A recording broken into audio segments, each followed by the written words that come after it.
Is everybody on the roll 20? Yes. Yes. Awesome. Yeah, so we can get started here, and it's been a couple of weeks, so we kind of want to reset the stage. Is everybody on? But you had essentially you started to delve into the ruins of the Moathouse. Mm-hmm. And I thought you came up with a pretty novel way of entry. Going in through the broken wall in the southeast corner of the Moathouse and climbing up and using basically a whole break in the ceiling to get your way down into there. Unfortunately, upon dropping into said hole, dropped on a vicious adder and were forced to fight your way through the creature in order to make your way in. You did find a bejeweled dagger upon defeating the creature.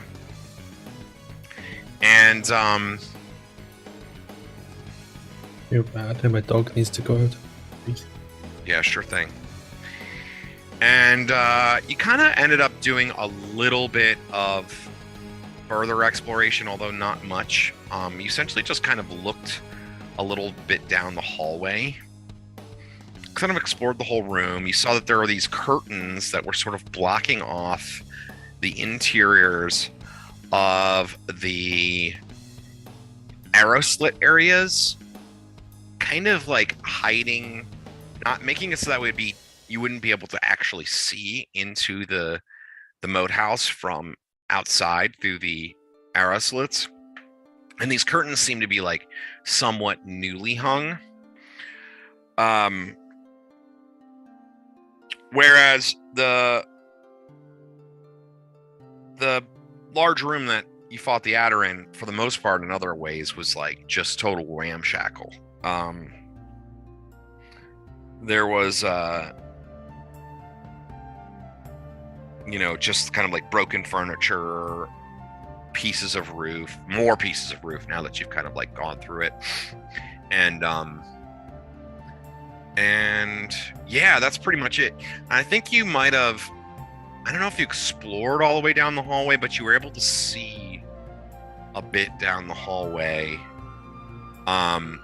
noting that there were a couple of doors. There's like a door to basically just down the hallway to the left and right, and then another door further up on the left, and then there's some stairs that would lead to the ceiling, to the roof, but they basically lead to nowhere because the second floor is totally collapsed at this point.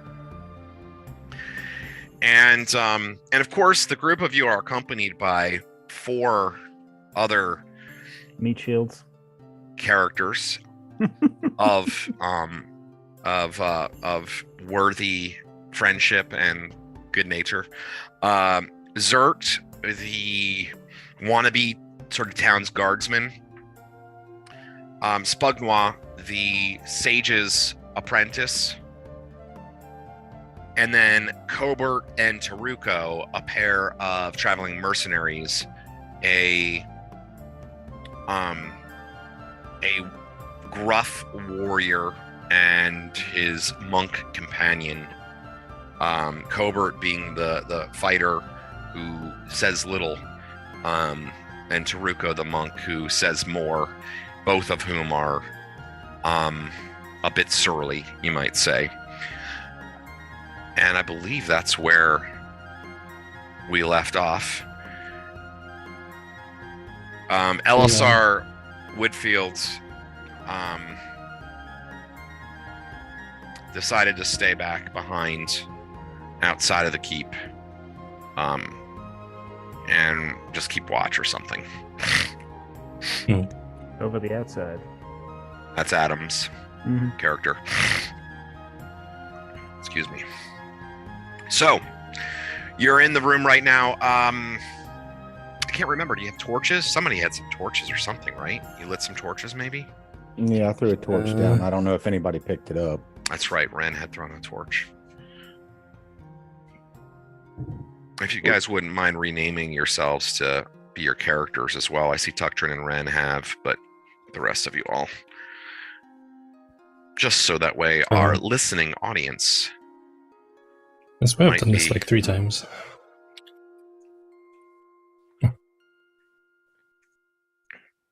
Okay.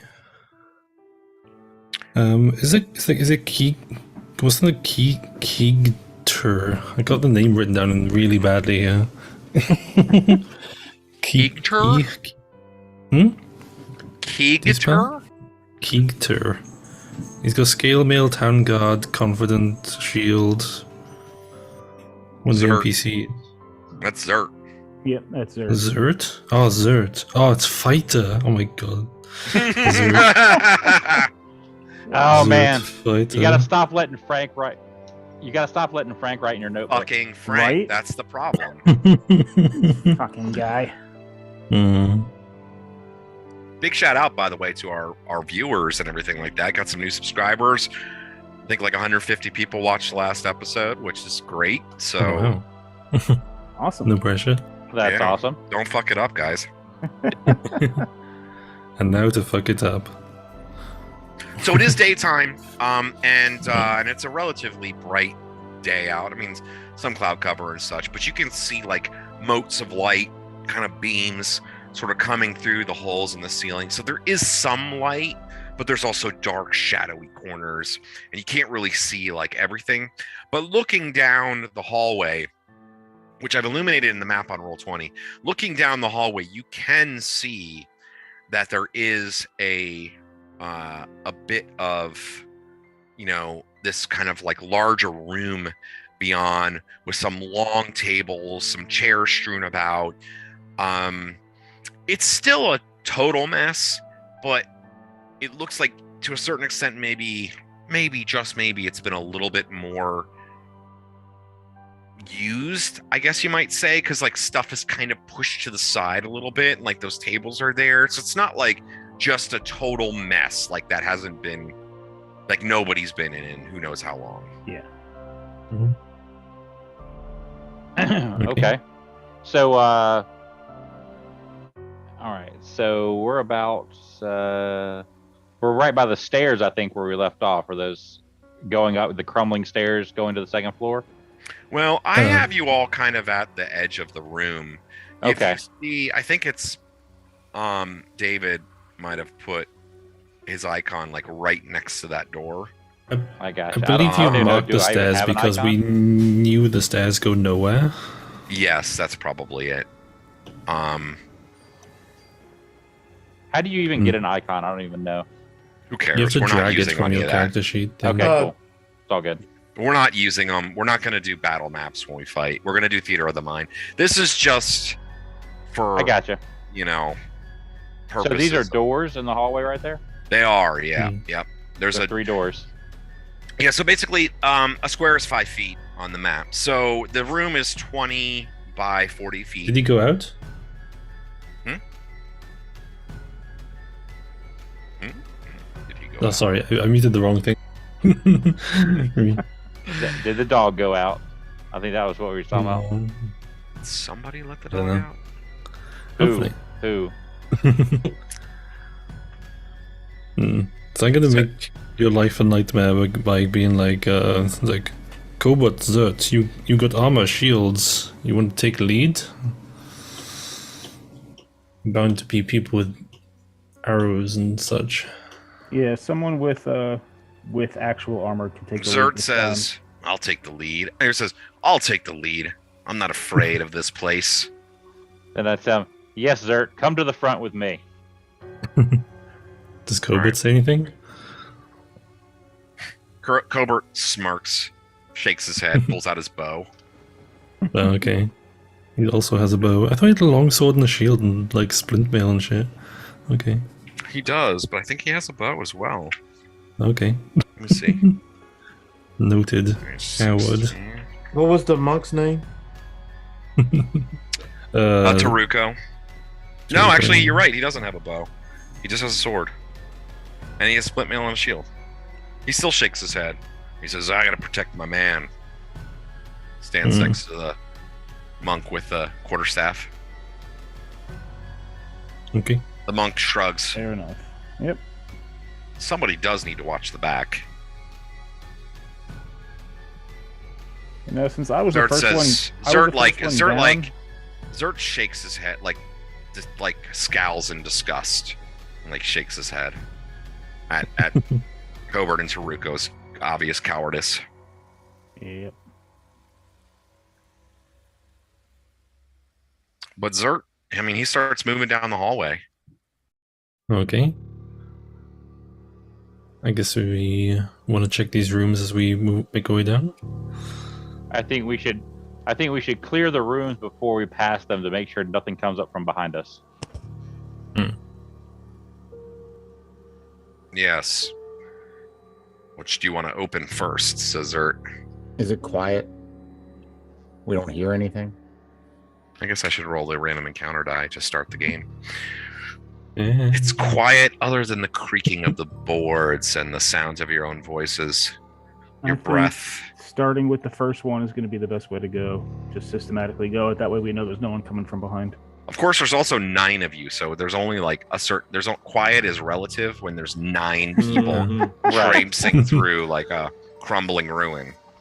Yeah, echoing off the stone. I'll try the first door to the left. Okay. I guess we'll have Zert do the one on the right. So the door kind of sticks a little, you might say. So the doors open inwards. And it kind of sticks a little, but that's because there's like debris kind of blocking it.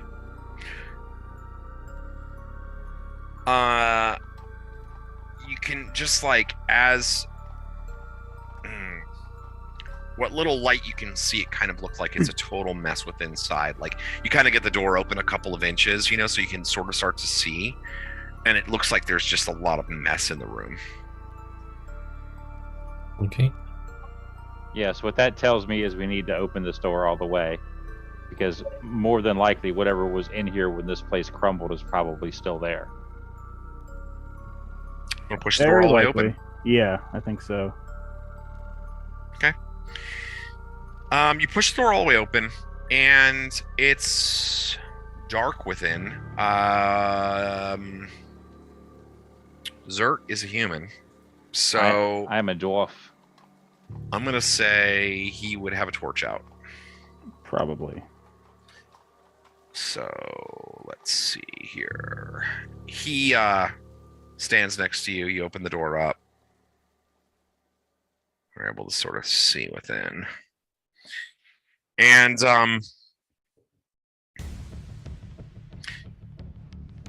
you have appraising, don't you? A what now? Tucktrin, you have appraisal? I do. Go ahead and make a roll real quick. My appraisal may not be applicable because it's very specific. Only for dwarf stuff? Yeah, it's like stonework. If it's something made of stone, I could tell you if it was well made or constructed, but that's it. I think general appraisal. I think somebody else had that. Who was that? I was do. it JB? I've got it. Are you up there, JB? I do not have appraisal. What Okay, I thought about somebody did. Brother Rygar? You do? You said you I do. have it. Yes. Are you up there? Can you see into the room? Or are you going to say? I will I can go relay up there. back to what I see. I do have that torch of Ren's if no one picked it up. I don't. I didn't pick it up. Okay. I'll grab Ren's torch off the ground and. What is it?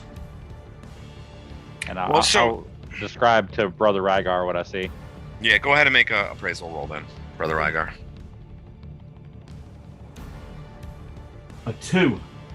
All right, you got it. Go ahead and mark successful.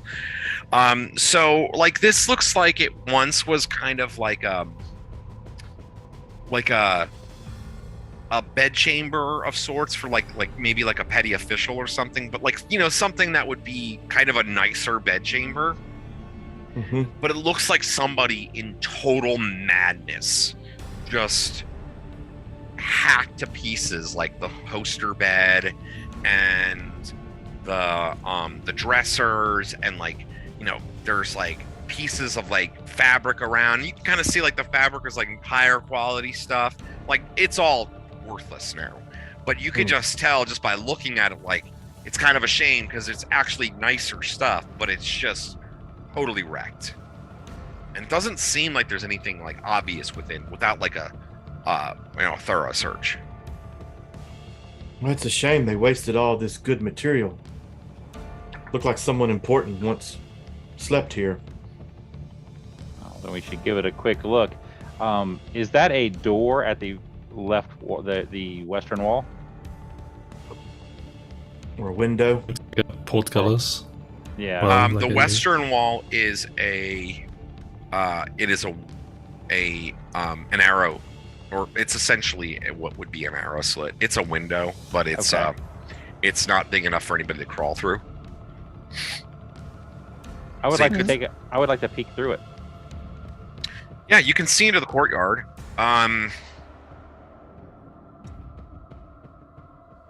Make a perception check. Okay. Perception is a 12, and I rolled natural 20. I don't see nothing. You can vaguely tell that it's daylight out. I critically fail and too go, high for you. man, it's the forest right outside the window. Weird. Like, yeah, you put your face up to it, and like you accidentally like poke your eye on like a vine that's hanging down. You're like, fuck. Yeah, I'm like, I like, hey, look, there's a picture of a dragon out there. No real dragons, just a painting. Oh my days. Yeah. All right, so I see nothing, and if they're going to continue to search the room, I will walk out to one of the other doors. You guys I'll shuffle through the debris. Yeah, there are people better at searching than me. okay.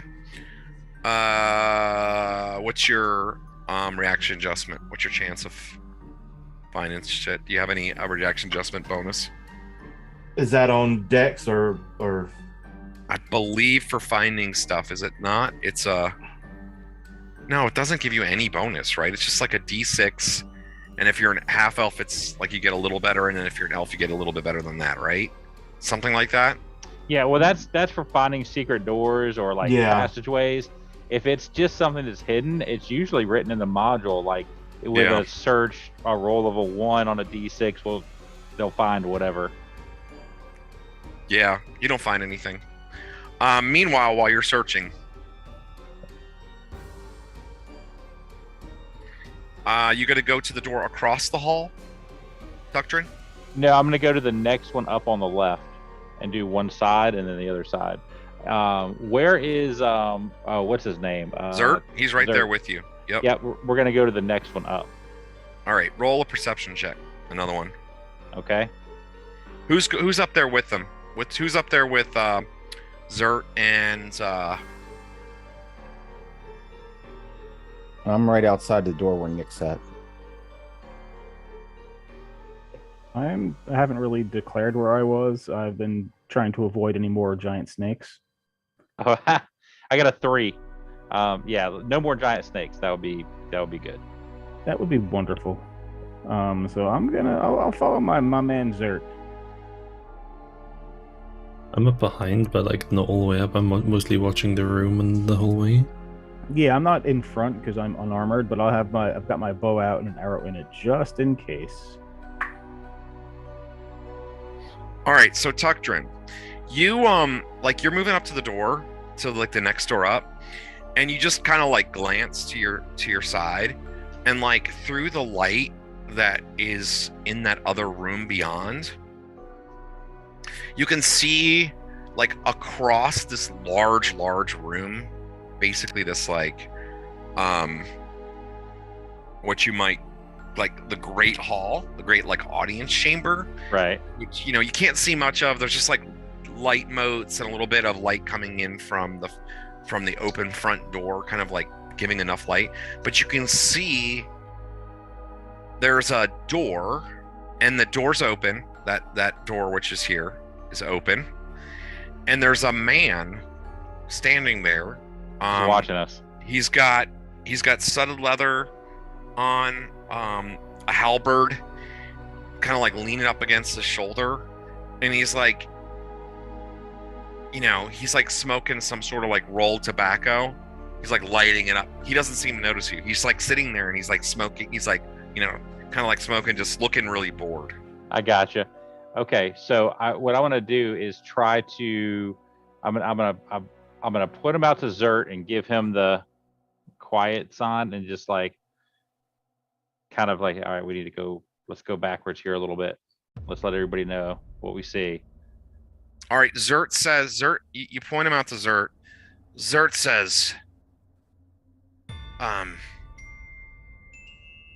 brigands! And Zert goes running, charging at the guy.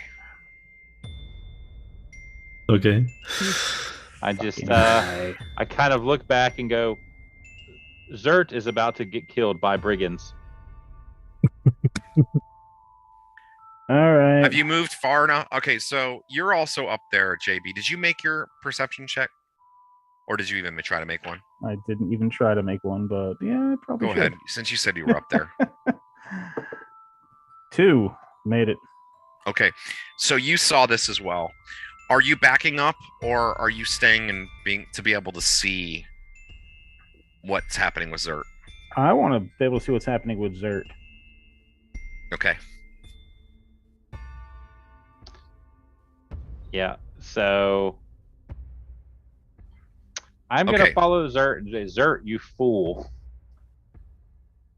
All right. Let's roll initiative. The whole group? Yeah, Rygar, you can hear this, so I'm going to give you, roll surprise. If you're not surprised, you can be in on this one too. You can just give up your search. That's one on a 10-sided? It depends on your dex. It can be a 1, 2, or 3. I don't have a good dex. So it would be a 1, 2, or 3. 1, 2, or 3. Okay. I got a 7. All right, you're good. An initiative.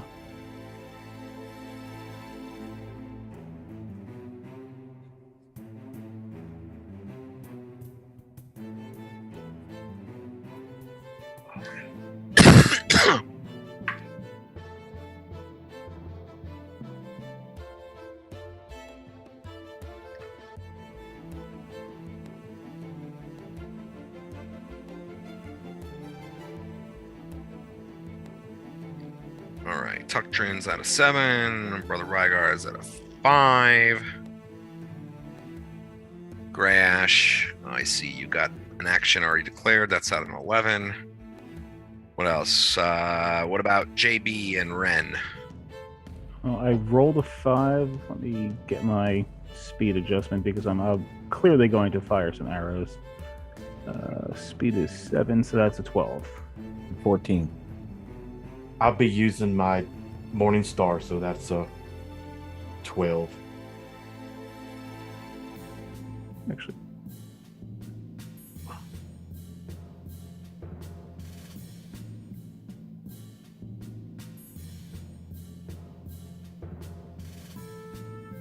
I'm sorry, Pete, can you tell me what yours is again? Actually, I think I screwed that up because I rolled a 5. My speed on my short bow was a 7, but I did not factor in my dex adjustment. So that would be 12, minus... 11, 10. So 10. Yeah. Oh, well, then that'd be 12 for me. Yep.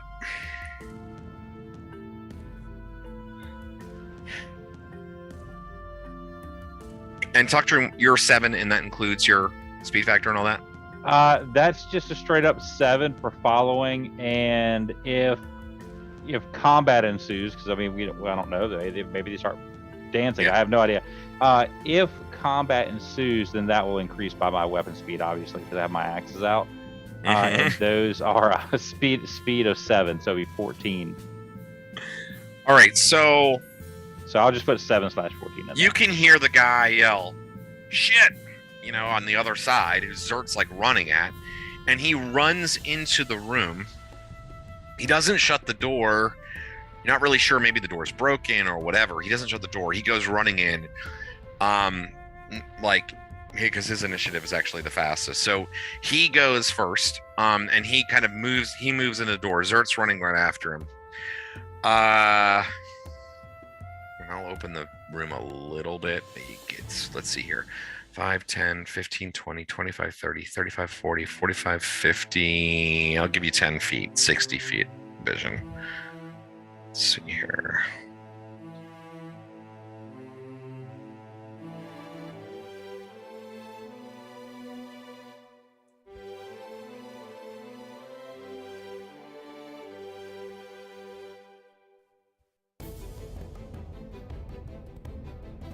See a little bit into the room. Really not much to see at this point. So actually Zert goes on a 12, but he's running in. And he actually his initiative roll is a 7, just like yours, Tuctrin. So the two of you are essentially running in about simultaneously. Right. We won't make it that far, but we'll get close. Yeah, you're kind of running. What's your actually? So it is. His movement should be more than mine because I'm a dwarf. 1, 2, 3, 4, 5, 6, 7, 8, 9, 10. Because his movement's 50, a 10, 50, and mine's a 6. 60.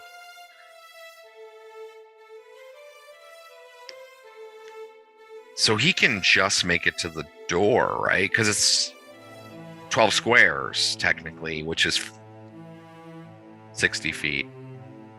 Or no, 120 He feet. charging? Yeah, he's charging, so he moves double speed, right? Hmm. Yeah, so he's outpacing you then. Oh yeah, I mean my little dwarven legs are going as fast as they can. But now, as a question, do we have to jump over that table that's right in the middle of the room? He runs around it. He runs around it. Okay. Yeah. I mean, it's not convenient, but it's not impeding you. It would be really great cover if, like, you were trying to block, you know. Yeah, that's you know what what I'm I mean? thinking. Like, but, so he goes running in, and he, oh my God, he has a sword out, and he just starts, like, you can't really see him because he moves into the room, but you hear, like, grunts and like dive, foul bandit, and like you hear the clash of metal and battle going on.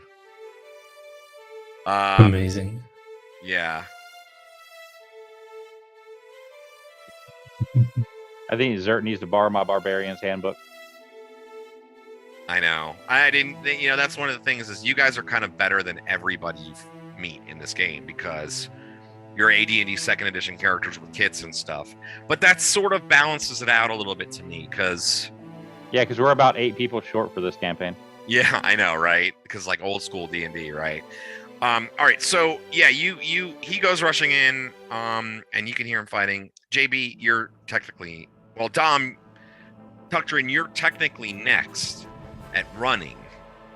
So like, you can probably see he's like in melee combat with this guy. I'll open it up a little bit more here so you can sort of see further in.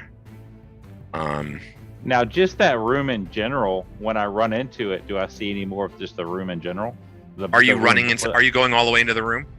Well, I'm not going to make it to that room way back there. I mean, from that door. Oh yeah. Of course, right. Yeah. Right. Yeah, the chamber room. Yeah. Absolutely. Yeah.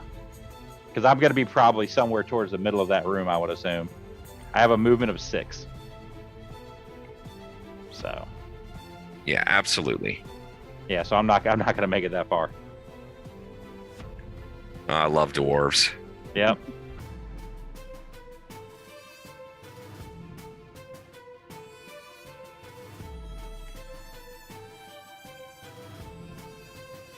Let me just put you about right here. Yep. There you go. So you see a bunch of other arrow slit areas. There's a couple passages to the left. There's obviously the way out. That's allowing some light in. There's a couple alcoves Stuff strewn everywhere. I'll actually read the description. This was once a great audience chamber as shown by the tattered banners and tapestries on the walls, destroyed furniture, and heaps of rotting cloth thrown into corners. Once richly appointed, it has been thoroughly searched, sacked, and despoiled. Leaves and dirt cover the floor, and cobwebs hang from walls and ceiling above. Looking up, you see that pieces of beams and chunks of stone poke through, indicating that the upper stories of the place are totally destroyed and likely to be impassable to anything larger than rats. Okay. All right. So what I'm going to do then, since I can effectively make it to the table, I'm going to make it to the table and try to take a somewhat defensive position, you know, whether it's like with a chair or, you know, partially under a table, whatever, because I'm out in the open in a room full of arrow slits. You know what I mean? So basically, I'm looking for cover because I can't make it all the way to the door. Right. So stop halfway, you know, get up underneath the table, and then come up the other side next round. Just so I'm not just standing around open in the middle of this room. Right. Right. Gotcha. You hear Zert yell, "A single guard! What an insult!" And like you could hear him like fighting this guy. All right, so that would have been, you know, it's 7. It's more than 7, but that's at 7. I just kind of did that at 7. JB, you're next. All right. Where are we again? We're still down by the door? Because I was following but not sprinting. So this is where you began, by that second door. All right. I'm going to follow in, not sprinting, but I got my bow ready, and as soon as I see somebody, I want to take a shot. And hopefully it won't be a huge mistake. Okay, so you're kind of moving closer towards the door. Yeah. Okay. And Gray Ash, you're next. Okay. So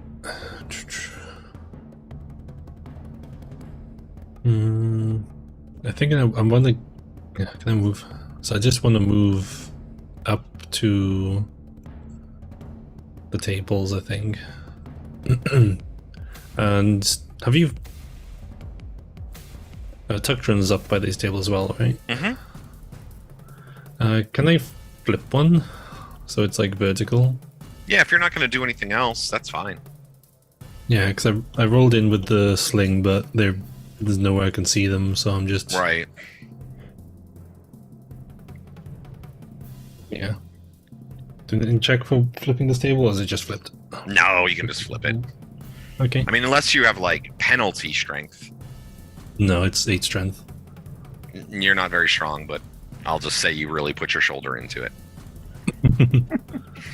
Okay. I mean, actually, I should say, like, what is 8 strength let you do? I mean, maybe you do, maybe you can. Let me see what your max... It lets you do the max press. If that max table press is 90 pounds, I think. Yeah, if that table's less than 90, you got it. Yeah. It's all rotted and 15-foot stuff. table, yeah. It's rotted and stuff, so... I was gonna say I could always help him if I have to. I'm right there. Yeah, and you didn't do anything else either, so between the two, you get it done. All right, so that was at 11. So Brother Rygar and Ren, you're simultaneous. Ren, you have a higher deck, so you go first. All right. I'm going to move up to the edge of the stairs and get some cover, looking towards what the hell a commotion is, because all I hear was brigands, and he runs. Gotcha. So I'm going to be right there, but I'm going to be behind the wall and cover with bow out. Gotcha. Okay, sounds good. And then do this. And then finally, Brother Rygar. I'm going to move right next to Gray Ash behind the table. Gotcha.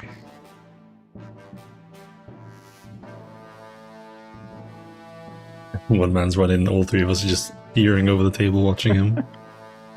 All right. All right. So technically, let me. His attack also goes on a 12. So let me roll. Zert's actual attack. That was just kind of, the clash. Ooh. All right. So you hear like a grunt, like Zert says, "I got you," and then you hear like a grunt of pain. Ah.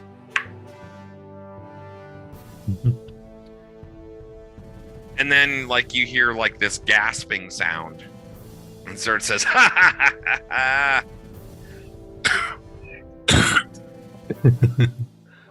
He's too good, guys. He's strong. Yeah, that's his, like, best thing. Fighting.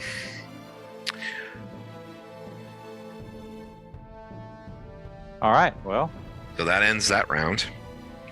Where'd the monkey boy go? The monk. Oh, yeah, Cobert and Taruko are kind of standing back here. Like back near you, actually. Near you, Ren. Keeping cover. Okay. All right, so let's go back around. So Rygar and Grey Ash, I think you both rolled the best, so you have 5s. Oh, and JB as well. I believe. Well, how far up are you? All 3 of you are basically at the table, right? Yeah. JB, you're the most dexterous. So, what do you want to do? I'll let you declare next. If I've got a clear shot at one of the brigands, I'm going to take a You shot. don't even see any other brigands. Oh, Like, no. you don't even see anything, like, through the door. You know what? I'll give you a kind of a straight line of sight there. You can basically see.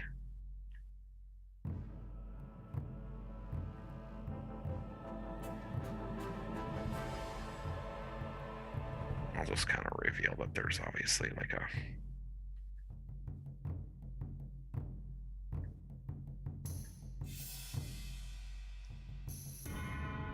You can see like some barrels kind of like laying about and some some stuff strewn around on the floors, but nothing like you don't see any other brigands. Okay. All right, I am going to cautiously move up so I can get a better look inside and start picking them off if I can, because I assume Zert didn't just run away at nothing. Hey, Rob. Mm-hmm. John posted on YouTube you could use the standard 1 or 2 on the 6 for ordinary people. Or he said he used to use the wisdom check, and perceptions do it too. Yeah, for we'll simple do searches. Yeah, I think we'll do that. We'll kind of like play it by ear, like what makes sense in a given moment. And Dom's right. Like some parts of the module say it really specifically. Yep. Like, and they have just like back because it's a first edition module. Like they would just make up their own fucking rules, like for random rooms. They'd be like, in this one room, if this thing happens, you just die. Or like, oh, you have a 1 in 20 chance to find this random thing. Like they just make stuff up on the fly sometimes. So, and we are playing exactly as the module is written. So, all right. So JB, you're moving up. Moving up. In which way are you approaching? Let's see. This is going to be significant, I think. Well, the music is appropriately ominous. Yeah, it is. I'm going to go around the tables to the left so that as I go, I can get a bit more view into the room. Sure. That way, if someone does see me, I can sort of get ready to take a shot right away, as opposed to going up the right wall where I don't see anymore, and someone could be right there.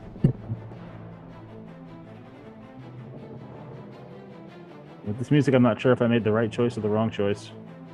Nobody is.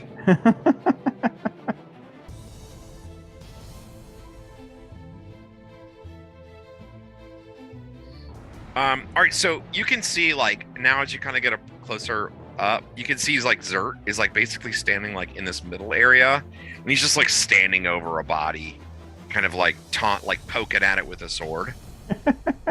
Not like literally, but just like kind of like, you know, prodding it a little bit with the sword. And you know, he's kind of like turned back towards the door, and he's like, "What are you waiting for?" Like looking back, like out. He's yelling out towards the room. Some of you might be able to kind of see him. He takes a couple steps over so you can like sort of see him. He sheathes his sword. Okay, so it was just the one guy? All right, then. He shrugs. Okay, well, I mean, you had it, big guy. We didn't want to take your thunder. All right, so you're going to move into the room then? Yeah, I'll move into the room because it seems like it's clearly no longer occupied. Okay, so you step into the room, and as you do, stepping from around the corner... Huh? Is a minotaur. Are 3 crossbowmen. And Zert draws a sword. Oh, and the 3 crossbowmen fire off bolts at you. Bolts at me? Yep. Awesome. Can you say Just pincushion? ignored Zert. Yeah, Zert pulls out a sword and looks at JB with a crooked smile. Oh my days. What's your AC? You're about to get fucked up, man. Yep. My AC is, with my bonuses, 6. Yeah, man. It's not going to be good for you. Let's see here. Nope. I wish they actually had the damage listed here for a crossbow.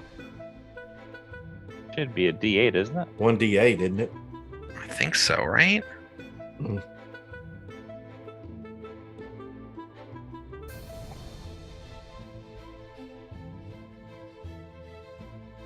And no, it's light coral.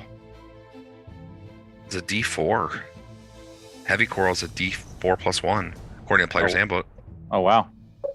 All right. Well, anyway, Yeah. 3 of them plunge into you, Awesome. Doink. and actually one of those is a nat 20 too. So Ooh. Yeah. In Zert, you piece. well, you kind of dodged a bullet in a lot of ways. You take 7 damage. Whew. Ouch. I dodged a bullet in a whole lot of other ways, too, because if I didn't level up last session, I would be dead. Mm. And then you also see several other men come from around the corner, like fighting men. Oh, they're just all in this room? Yeah. Oh, Bearing jeez. swords. Bearing swords. One has a spear. There's a man with a hand axe. One has a mace. And then there's also a man with a long sword, and he's got this like flaming eye symbol on his jerkin. You saw him briefly kind of move out when Brother Rygar had cast that light spell. All right, so JB, you were first, and what about you, Ren? You had the same initiative roll, but you can see probably like in the door, JB's like moved in, and like you can just see like, you know, like he kind of like just staggers back a little bit, and he's got like a few Right, crossbow but I don't, bolts like hanging out of him. You're From not having a my- good day here.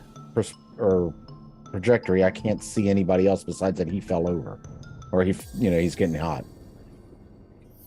Yeah, exactly. Like, so you can't see any baddies from your angle because you're like at the stairs, but you just see him kind of like take a few steps back, like stagger back, you know, just like naturally as one would from getting hit by a couple of crossbow bolts. All right, pull out my axe and sword, and I run towards the door. All right. And so you are going to then go on that, essentially like on that 12. And then Brother Rygar, Yeah, I'm screaming as I'm going. Ah! Oh no, it was Grey Ash was the other. Oh no, Brother Rygar, Grey Ash. Well, whatever. I'm kind of screwing this up a little bit. Yeah, Brother Rygar, what do you want to do? I want to run into the room and see what's going on, and can I make a decision then? Yeah, of course. Okay. So I'm gonna run to the door, and who do I see? Just a bunch of so like you fighters? see these like basically there's like these 3 men came out and they're like, rough and tumble, dirty, ragged, missing teeth, scarred up ruffians, just dirty ruffians, and like they had like crossbows, like boom, like ragged old like metal and wood crossbows, and they just fired some out, and then like these guys just come like running out, and they're like they're like rushing out at well, mostly at JB, but now that Ren has kind of come running in, they were like rushing to engage him as well. Is there one that looks better than all the others? Oh yeah, there's one guy in the back who's like he looks like he's maybe given the orders, and he's got this like what's it called, a jerkin that's got the flaming eye symbol on it, like the guy that you saw, his surcoat, a surcoat, and he's got chainmail armor on, he's got a shield on, he's got a long sword in hand, and he's like, he's kind of like ordering the men on. I'm going to use command on him. It's a casting time of 1. Nice. I'm going to tell him to run. All right, and does he get a saving? He gets a saving. He gets throw, a right? saving throw if he has an intelligence of 13 or more, or 6 or more hit dice, or experience levels. Saving throw versus spell, and it's adjusted for. Yeah. It doesn't give me his stats, but I will go ahead and roll for his intelligence. He's the leader, so I'm gonna roll a 3d6, and I'll give him, because he's the leader, I'll give him +1, and we'll see what it comes out to be. And that is I rolled a 13 +1, so his intelligence is 14, so he gets a save, and it's a saving throw versus spells. Correct. Yes. And he's going to fail his save. So he has to run for 1 round. All right. So if you recall, there was basically an opening over here in the corner. Remember, there was like the pathway of stones, which you've marked on your map. So he goes like, I'll give him 50-50 chance, see if he drops the sword. And he throws down his sword and he goes running towards that opening, full speed. Good job, man. So that would have technically been on an 6. And then the last 5 initiative roll was Grey Ash. Okay. I rolled to come in and with my quarterstaff and just beat. I was like, wasn't sure this guy was dead or like injured, but now things have changed, so I guess I'm coming in to beat some bandits with the stick. Not the best decision, but. Nahal's Reckless of Omer. Let's see what happens. Fireball! No, I'm just hitting him with my stick, man. Can I hit the guy? I'm sure there's plenty you of can guys try. Oh, I You rolled can a run nat in. 20. You rolled a nat 20? Yeah! Oh my Nice. days. So that is... This quarterstaff is d6 damage. 2d6. Double it. D6, yeah, either 2d6 or you can double the 1 die. 8 damage. Thwack him in the head. All right, would you like to describe your kill, wizard of the crushing staff? I swing it and it just smashes his teeth into his face, breaking his jaw. Awesome. I guess.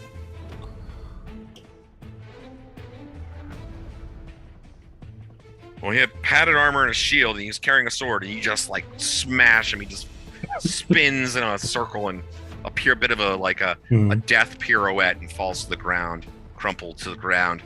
Now that you're in the room, you can see that there are 6 more brigands, and then there was the leader who went running. Yeah.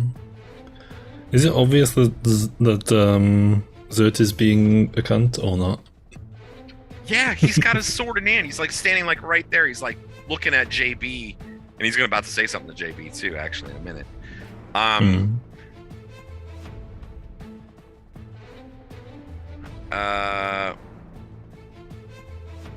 All right, so that was the 5s. Now, JB, you haven't gotten a chance to act. So, what would you like to do? Every time I do something, I get injured, so that's a problem.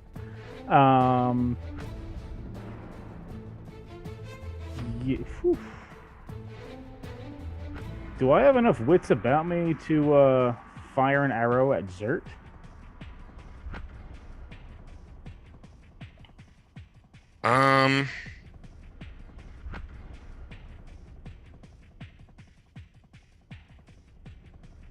I would say no, because Zert's in. Well, let's see. Oh, Zert.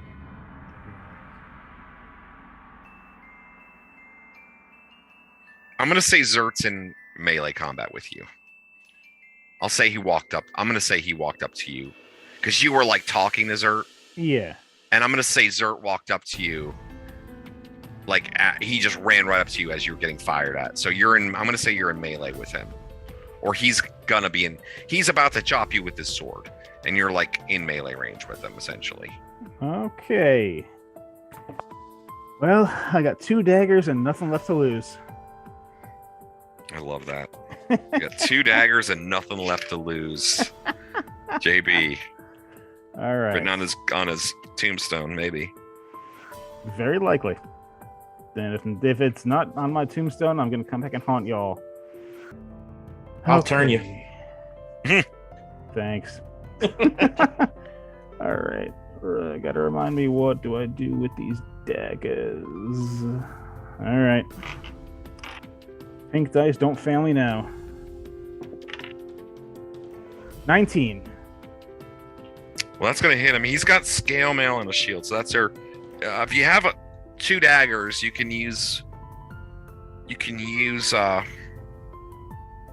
both of them, one in each hand. Mm-hmm. You'll mitigate the offhand penalty on your main hand, because it'd be -2, -4, but because of your dex, it's essentially it's ±0 and then -2 in the second attack. Okay. So it'll be a -2 penalty on your second attack, but that first attack's going to hit. So go ahead and roll the damage. Okay. 4. All right.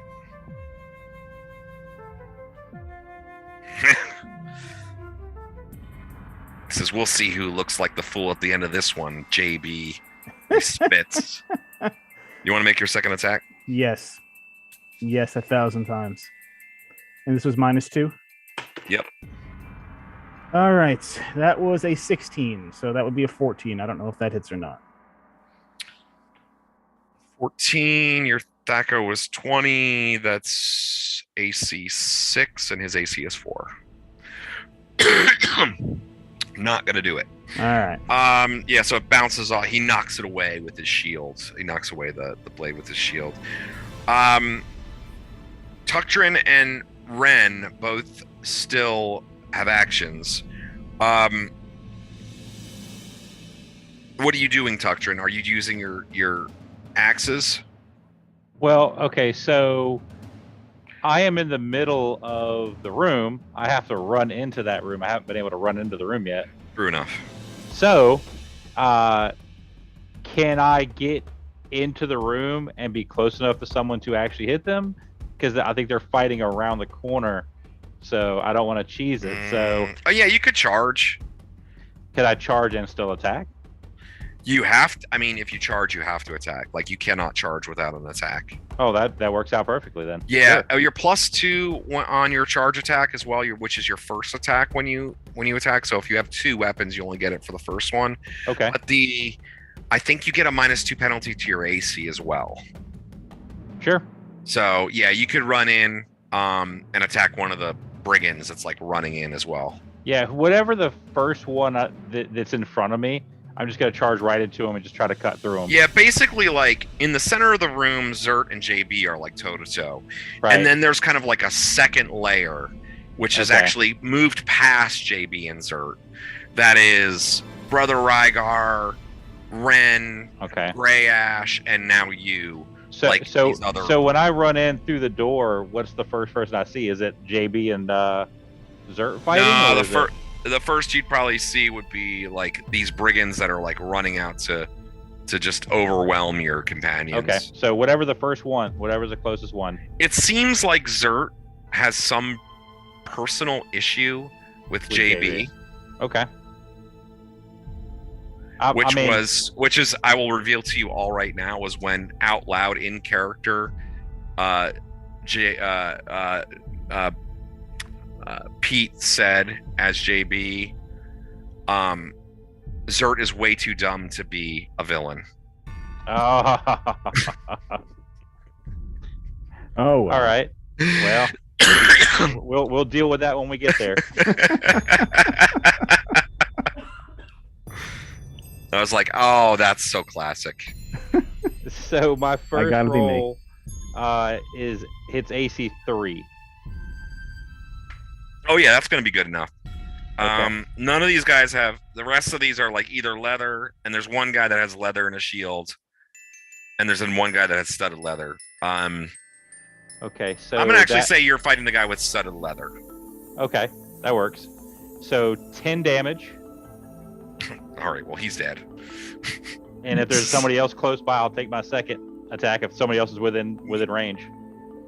I'm gonna say no, just because like everybody's kind of moving in, like, and your charge and stuff like that. So, yeah, but he's dead. You just run in and just like right down the top of his head, just blood splattering everywhere. He just like collapses basically around you.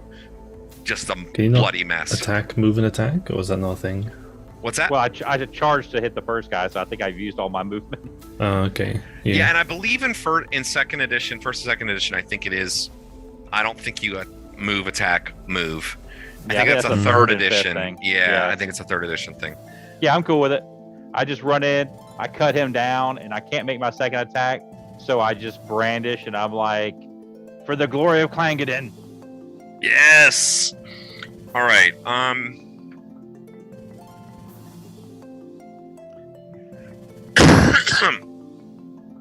No one's in melee with me right now, right? Hopefully. No, not yet, because you killed the one that was on you. So finally, Ren at 12. Okay. And they actually all go at 12 as well, but.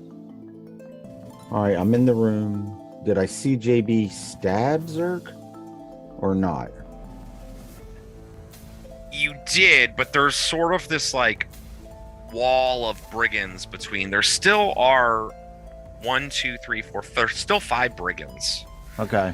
Have like kind of run past to kind of head the rest of you off, so that way that Zert can deal with JB personally. All right, the first brigand that's closest to me, I go up to and make my first strike.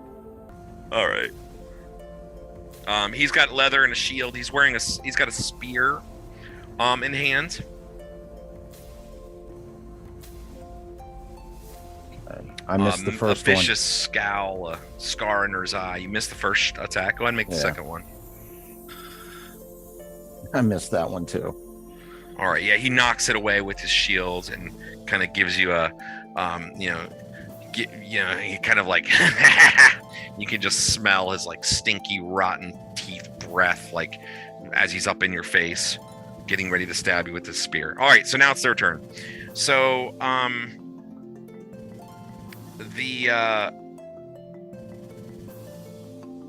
would there be a morale check when they saw their leader run away?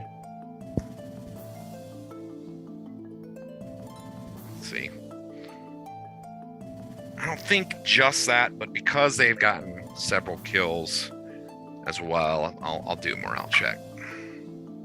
And they critically made their morale check, actually. So yeah, they stand firm, very firm. Like they seem like determined to take you on.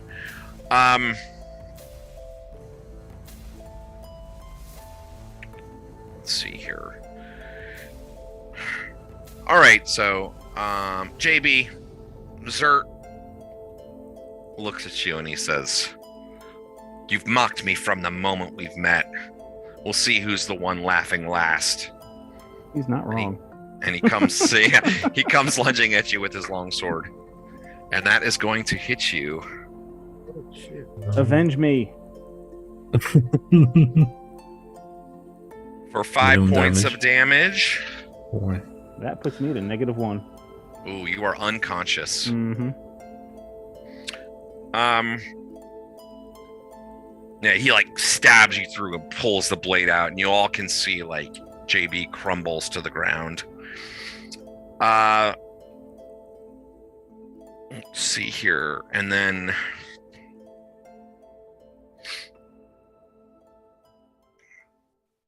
all right, Brother Rygar, one runs up to you. Well, okay. All right, he's got a club in hand. All right. Actually, so that's pretty good. I mean, AC 2. Sorry, man. It's his attack, isn't it? Yeah. AC 6 for me. Right, he had AC 2, so, and he does 6 points of damage with the club. So he knocks the shit out of you with that club. Let's see here. Ren, the one that you're toe to toe with.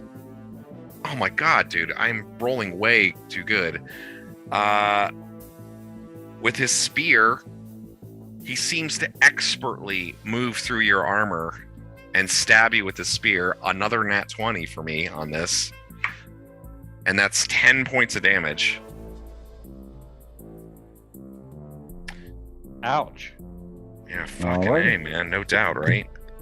Good campaign, guys. All right, so Did anybody Tuckdrin and think of Grey yours? Ash, though, the two of you killed yours. So even though there are others like moving into range with you, you're not going to have one attack you this round, because of that, because you kind of fought off the ones that were directly on you. There are 1, 2, 3, 4, 5 remaining, and Zert, and the leader ran away for a round this round.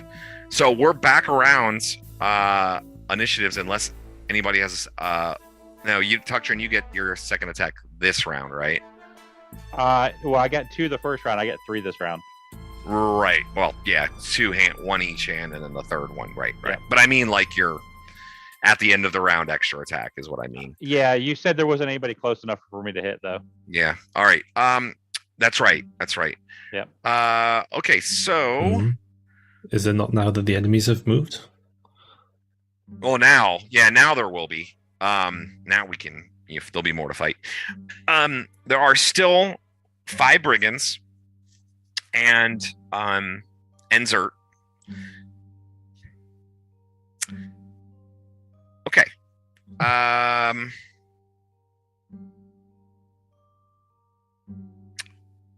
Let's see here. Let me get back to your rolls here so we can see. Why don't we go ahead and we will start with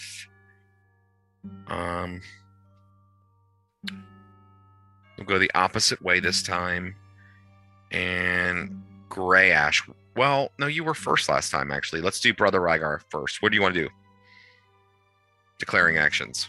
For declaring actions, I'm Mhm. probably going to self-preserve and move out of the room and cure light wounds on myself. Okay.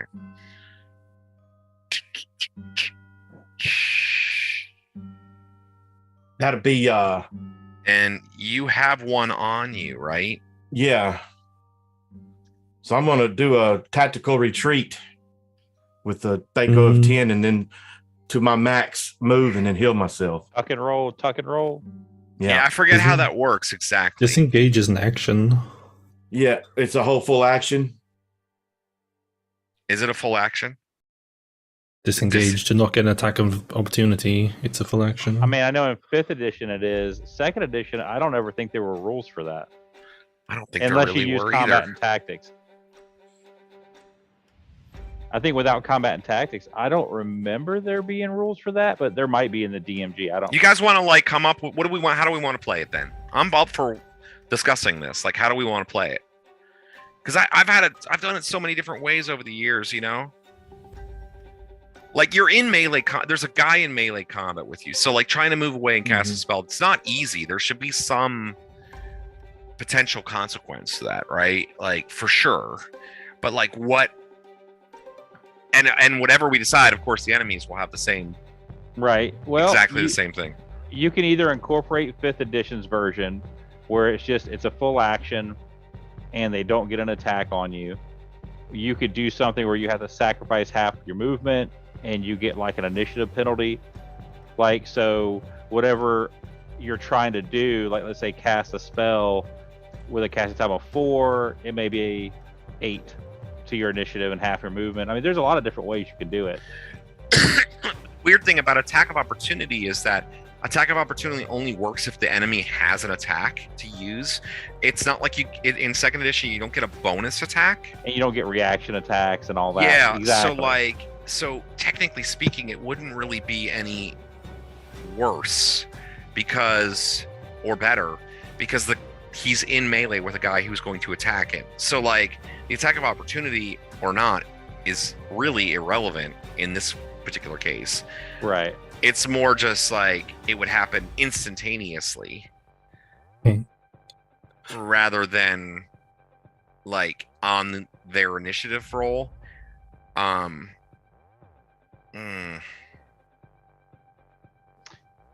Well, I mean, I think you're engaged in melee, and it's basically a total bitch to try to like move away and cast a spell to heal yourself. It's like just really hard.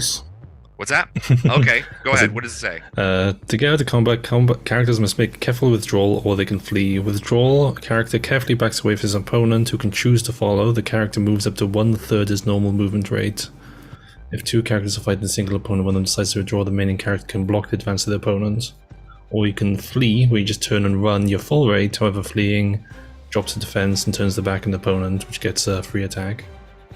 So you can do a tactical retreat, but the guy can follow you, and you're going to move at 1/3 of your movement rate. Mm-hmm.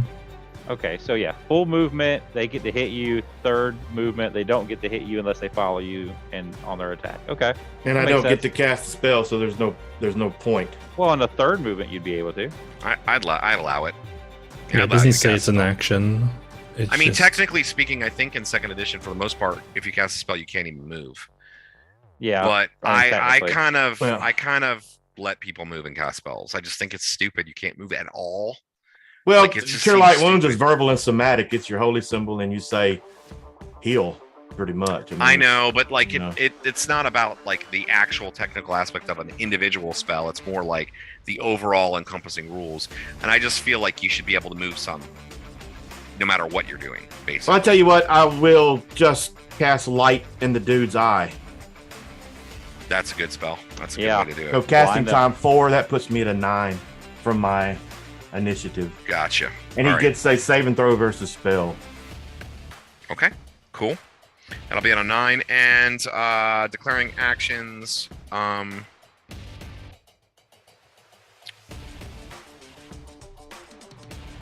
Let's see here. I believe Grey Ash is next to declare out at 5. Yeah, I'd already rolled in 5+4 for casting light on Zert's eyes. Okay, awesome. So 9, and then Tuctrin and Ren both have 7. I believe Ren has a higher dex, so let's. I guarantee he has a higher dex. All right, so Ren, what do you want to do? I'm going to attack the person that's the spear guy. All right, so that'll be at 12. What about you, Tuctrin? I'm wading in to those 5 dudes or whoever's closest. I'm going to find a cluster of them and just get in there. All right, so that'll be 12 for you then. Is that right? 14. Ooh, Lord Almighty, that is a slow. I rolled a 7 and the axe is a 7. So man, that's all right, man. You're a whirling dervish of blades when you're hitting, so there's that. All right, so first things first, at 7, JB, you lose a hit point as you're bleeding to death, so you're at -2 now. And also at 7,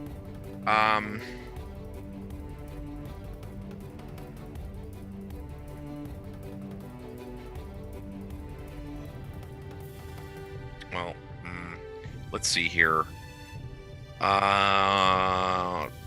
Tuckdrin, go ahead and make a perception check. I rolled a 5. All right, you see like a hazy outline, or you see like a silhouetted outline of a figure kind of poke its head a little bit into the open crack on the bottom in the south east corner of the room that's been broken open, like through like the vines and stuff, and then like move back out.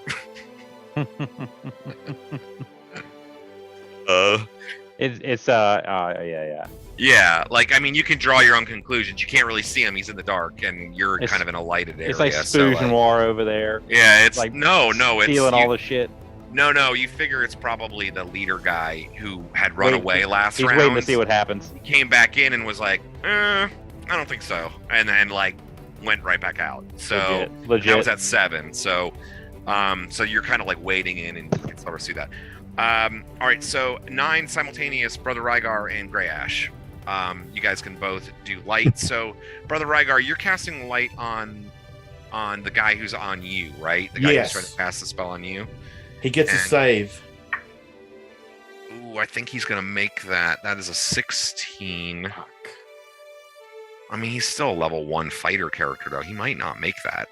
I don't think he did. Level 1 fighter? Yeah, I mean, I'd be shocked. let's see your combat. Saving throw. Character saving throws. Warrior level 1. Spell is 17. Actually, so he fails saving throw versus your light spell. So he's blind, right?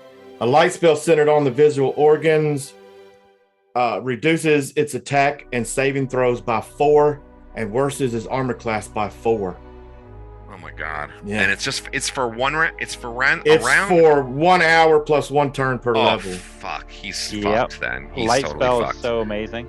For first level spell, man.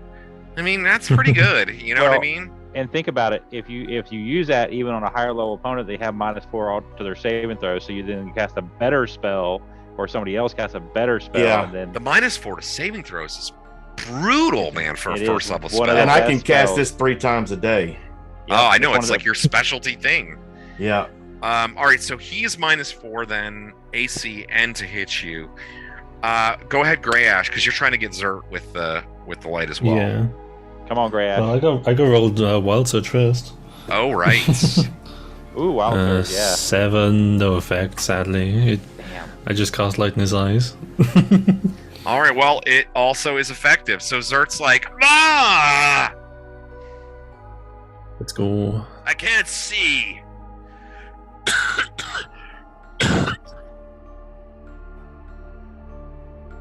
Well, we did determine that. Well, let's see here. Zert's not too stupid, though. All right, so that was at 9. All right, so at 12, Ren and the guys go. So, why don't you go ahead first, Ren?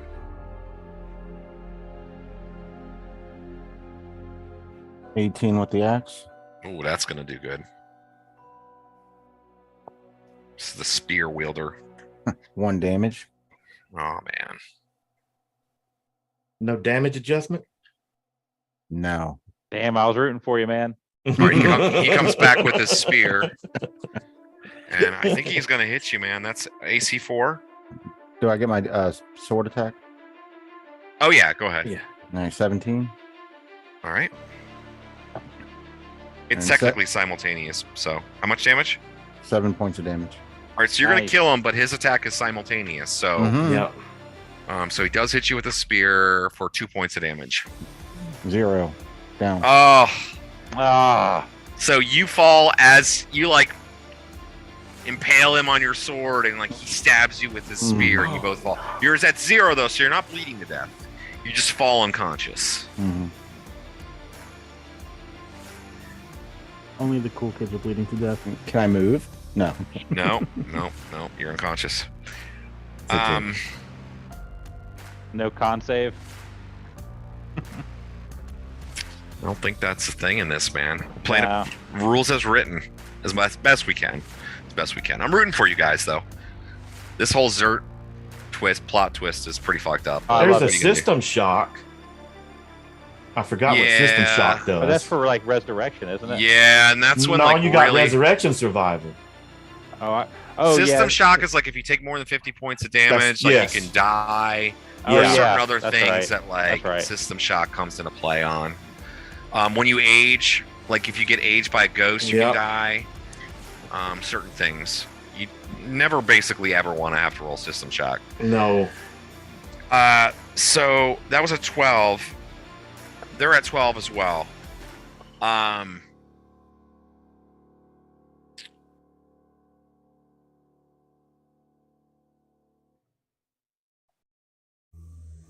Zert kneels down on JB, and like he's blind, but he kneels down on JB, grabs his hair, and he like kind of moves, and he puts his sword over JB's neck,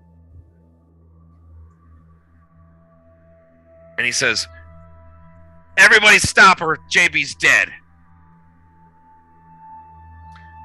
That's a 12. His men don't stop though. Let's see here. You're running in towards one, Tuctrin. He's running towards you, so he's gonna try to get you, and he's gonna miss with his mace. Bangs off of your armor. Good thing y'all don't like me. Just kill him. Let's see here. And there is... Yeah, one runs up to you, Grayash. And that's Miss. also going to be a miss. That's a 7. Yes. We like that. Yeah. The one on Oh, you, God. Brother Igar, is blinded, and he's just swinging wildly. So he's -4 to hit. He's got a... We're not going to... No, actually, his sword goes flying out of his hand. As he's like swinging at you, he fumbles, and his sword just goes flying out of his hand, and he's like totally disoriented. He's facing the wrong way. He's got his back to you at this point.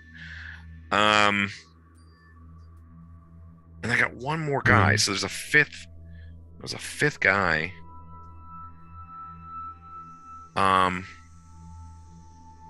Fifth guy's unoccupied.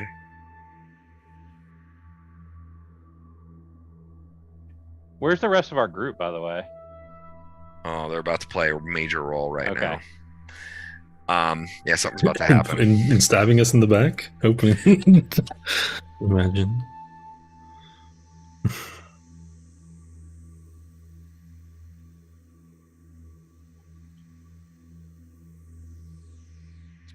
So the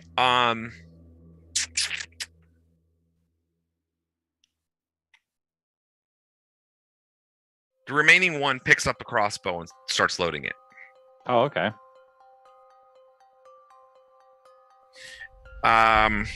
Okay, go ahead, Tuctrin. Okay, so considering that Zert has now kneeled down and put a sword or knife to JB's throat, and he just screamed out like, "Hey, everybody stop, or I'm gonna kill him." I'm gonna ignore the guy on me, and I'm gonna take his head. You're gonna try to kill Zert? Absolutely, 100%. Yeah, I love it. Not putting up with that mess. If he's gonna be stupid enough to be defenseless, I'm taking him. Well, he can't see either. He's Right. blinded. Right. He's blinded. Oh, It's for a the head. desperation move. What are you gonna do? I love it. High ground. He's kneeling. 4, You get negative AC to that as well. Well, he's already -4. I mean, I hit AC 1. oh yeah, that's good enough. He was already slightly injured, if I'm not mistaken. He got stabbed. Yeah, I hit him once. I hit him for 13. Would you go ahead and describe your kill for Zert? Come on. I absolutely take his head. I mean, I pivot over and he says that, and I'm about to swing on one guy, and I just turn and just bang, and just lop the head. I take the whole thing off, and then I boot his body over, and then I turn around to his friend and hit him with my other axe. All right, go ahead. Oh, it's an 18 plus 2. So Nice. 20. Not natural. Yeah, not natural. That one hits for 9. I mean, it's almost impossible for you not to kill him. Yeah, all right, so... Oh, sorry. 8. 8 damage. Oh, okay. No, he's dead. All right, yeah, so he goes, you knock out, you kill the two. You do Zert and then the other guy. Just as almost like a secondary, almost as a non-thing. Take the head and just take it just right there, just chop him. And then there's the one guy's in the middle of the room. He's moving around. You just this kind of fire. He's almost firing off this sort of light beam Cyclops style flashlight all around the room. He's got this light beam on his face from Brother Rygar that's looking around. And Tuctrin, you want to take your last attack? Yeah. So there were 5 guys, and I dropped one. There's 2 that are blind, correct? Or no, just one. Blind. So there's 1 blind. So there's 3 more. There's one guy who picked up. I would say the one on either Brother Rygar or the one on Gray Ash. You could go either one of them. The guy who went and picked up the crossbow is kind of right. Moved a and little. The one on ways Brother off. Rygar is blind. The one on Gray Ash is not, correct? Yeah. So then I'll go after the not blinded one. Okay. Right. And 14 plus 4 AC2. Yeah, that's gonna do it. He has 4 hit points, so I don't even think you can do less than that. Oh no, I can't. All right. So I did you not. You got some serious strength. All right. So yeah. So just basically take the head, chop this guy, turn around and just split him. Apparently, you really like JB. Tuctrin, really. To all of you watching, it's how much did Tuctrin really like JB? Because suddenly Zert threatens JB, and Tuctrin goes into this death rage, screaming the praises of Clangeddon, and there's just blood everywhere, and heads flying and limbs chopped off, and suddenly 3 of them are on the ground. One of them is blinded, and then there's a guy in the corner who finishes loading up his crossbow and just looks around, and there's just bodies just boop, boop, boop, just fall flat to the ground, and he just right. He just puts his hands up. I can respect that. And I'm going to say we're out of initiative here. JB, take 1 more point of damage. If we're out of initiative, can I heal JB? You can make an attempt. I would like to cast a Cure Light Wounds. Who else is low besides me? Ren. Ren's unconscious. I'll do Ren. I might suggest that you do your healing proficiency on Ren first. JB is bleeding to death. Ren is 0. Yeah, I don't have healing proficiency, so I'm just casting a spell. Yeah, and also he's bleeding to death. So if you fuck up your healing proficiency, it actually will make it worse. Right. But for Ren, he's just unconscious. So it's not going to hurt him if you fail your proficiency check. I'm just a little tactical advice. I got a 6. Okay. So you hear that, JB? You get 6 hit points back. I don't know what you were at. I think maybe -4. I was at -3, so I'm at regular 3 now. Okay. Thank you. Yeah, No you problem. wake up, JB. You wake up. Where and is he? you're Where just is he? Where is he? Oh, I see him. I literally walk over and just get his head and I hand it to you. and like his eyes are wide open And glowing. and they're beaming light. They're just beaming light, and he's like, he's headless, but he's got this like his eyes like are like crazy wide open. While this is happening, I'm gonna come up to the guy with the halberds and kneel down. Is he breathing? Is he actually dead or not? Oh, he got up. I should have said that. He actually got up and fought you guys. Oh, okay. Never mind then. Yeah, he got up and fought you guys. No, he didn't take any eyes. So you're gonna take Zert's eyes? Take Zert's eyes. He's got glowing eyes for an hour, I guess. That's pretty morbid, though, so I'm not down with that, but whatever you want to do. You could use it as a torch. Exactly. I hand him the head, and then I turn, and I look at the guy that was loading the crossbow, and I tell him, come here.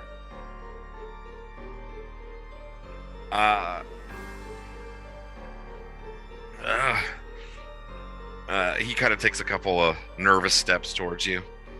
Let me guess, he's not even supposed to be here today.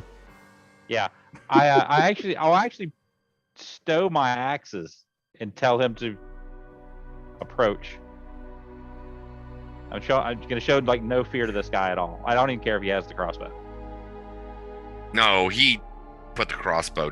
Like he has the crossbow in his hand. Right. Because he just put his hands up and he's like so terrified. Like he just has the crossbow. I got like kind of not even thinking about it. I gotcha. No, I'm cool with it. If he takes a couple steps forward, I'm just gonna start walking towards him and just say, "What is your name?"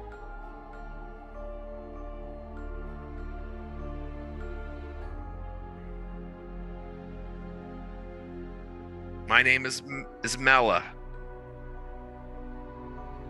Well, Mela, you seem to have fallen in with the wrong group.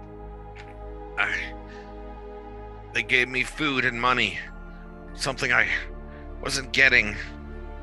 I didn't want to hurt anyone. I was just defending the Moathouse, minding my own business. So the Moathouse is your home now? And he looks over to you look around now, you can see there's a bunch of pallets, right. Straw pallets around the room. Did I open up the whole room now? Yeah, you can see well, for the most part, I get the rest of it. Is there a little bit of shadow in there still? Looks like maybe a little bit. Like a little bit, it's like a weird, I don't know why I did that.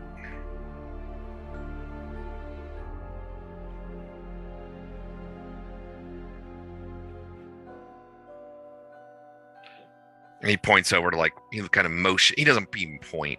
Actually, he starts to point and he realizes there's a crossbow in his hand. And he throws the crossbow down. Relax. What was the name of your leader?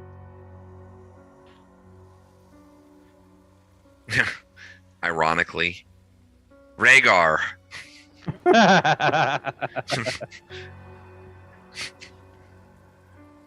Love it. No relation. So what, under Rhaegar's command, what did he have you do? Were you bandits waylaying those on the road? How did you make this coin that he paid you?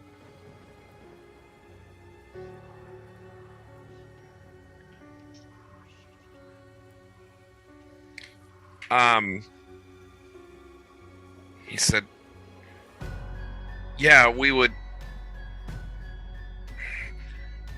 travel between the roads and we were, occasionally shipping things, guarding things, taking things up to Nulb in the north. Something about some force being brought together. I don't know. Rhaegar's not the real leader here. It's someone that he just called the beautiful one. The beautiful one. And since you've been here, have you seen a small contingent of dwarves come through here? He says, I don't know. I heard at one point there was those talking about maybe up in Nulb or something about some of those foul creatures. And then he like looks at you and no, not you. I mean, just I look at him. and you can see like there's like a dark stain like appears like in his pants. Right. It's like, and he kind of like like takes a couple steps back from you. Like you're like literally covered in blood. Right. See, you were smart enough to surrender when you could have kept attacking, but you were brave enough not to flee. Perhaps you're smart enough to live. Banditry is a terrible profession, and it will end you at the tip of someone's sword or the blade of someone's axe. I think you want to live. Is that true? Oh yes, very much. Yes. You see my friends here, and I point at the group. Okay, so you look back, and actually probably all of you at this point would notice is that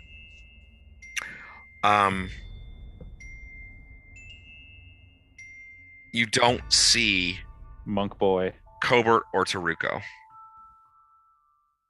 Figures. If we like go to look out, can we see the They're setting up an ambush for us somewhere. You move out, Grayash? Yeah, look like out. to the doorway. I can't put myself in the doorway, but Yeah, you see like out in the in like the main Great Hall area. Oh. Like just outside the door, basically. You see like Spug Noir is like groggily kind of like pushing himself up. Looks like he's like, he's got like a big knot on his head. He's like kind of like holding his head, like, like there's like a little bit of blood there. He's like kind of like pushing himself up. Seems like dazed and confused. Are you okay? I was taking cover, and the fighter, Cobert, he whacked me with his sword inside of my head. He and the monk took off. Ugh. Zut also turned on us. Yeah, but we turned him back around, or at least I should say they did. I'll help him up. Do you know which? Thank you. Do you know which way they went? Do you? I didn't see after he knocked me out. Come in the room. It's too open out here. And these two libans are worth how much? That's a good point. Burn and we have a and, bounty on these guys. Yeah, Burn and Rufus were offering 50 gold pieces per bandit returned to them alive. What about the dead ones? How much are they worth? They said that the town council might be willing to pay you for dead bandits, but you never confirmed the price or ended up talking to the town leadership about it. Okay, so we don't worry about the dead ones. Oh. Well, we have one live one. We got two. Oh yeah, so we got two. The one that's blinded, I mean, he's still kind of like. Let's tie him up. Yeah, I'll say you subdue him. He doesn't have any weapons. Yeah. I'll take the guy I'm talking to and tell him. See the group there? We're gonna go back over there, and we're gonna go with them, and you're going back to town.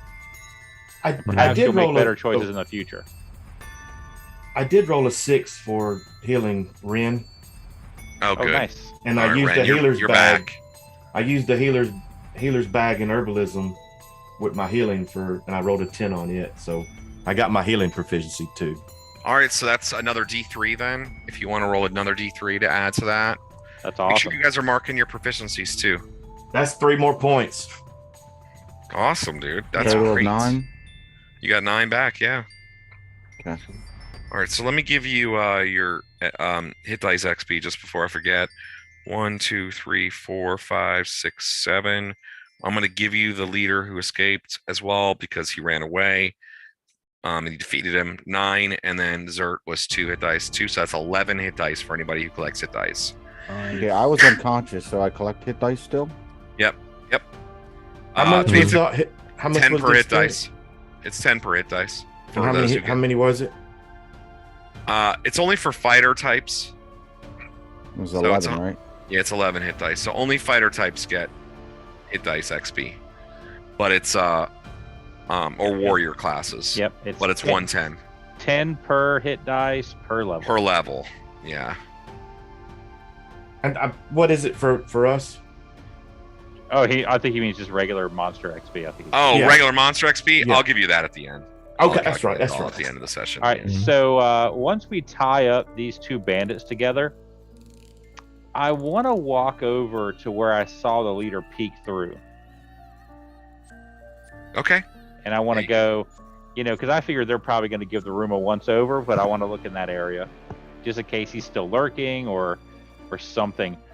But what I want to do is when I get there, because I don't trust this guy, I want to see, when I look where he was peeking, I want to look at all the old crumbled stonework and make sure none of it was set up as like a pitfall or anything weird like that.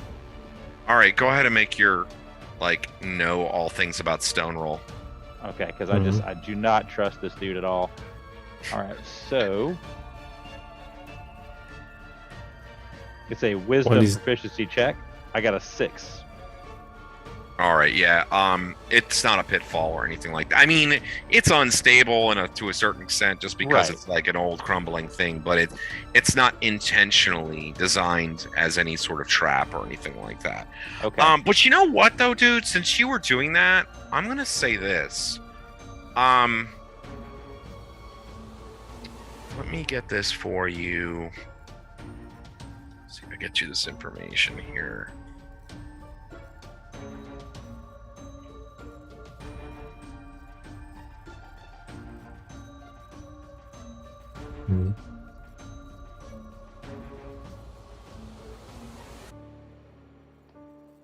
Also, while he's looking that up, Nick, the that command usage, what was sweet, because that's exactly what I was going to do when I ran into the room. Because I get it; it's a granted power. I get to do it twice a day. That's nice. So I was going to run in and it's like, you hit it, and I was like, oh, cool, I can attack now. That was perfect. That worked out really well. Oh, It was yeah, really well done. It was perfect, yeah. I mean, that was a pretty good. I mean, I could tell you all the details of how that all ended up being all of the reasons why that was an ambush and how that all worked out. But you're only at the very beginning of how these enemies are not stupid. Right. These are weak ones. These are like literally the weakest that you fight. But the enemies in this whole module are clever, and that's one of the things I like. It's one of the biggest pain in the asses of running this module, but it's one of the coolest things about it too.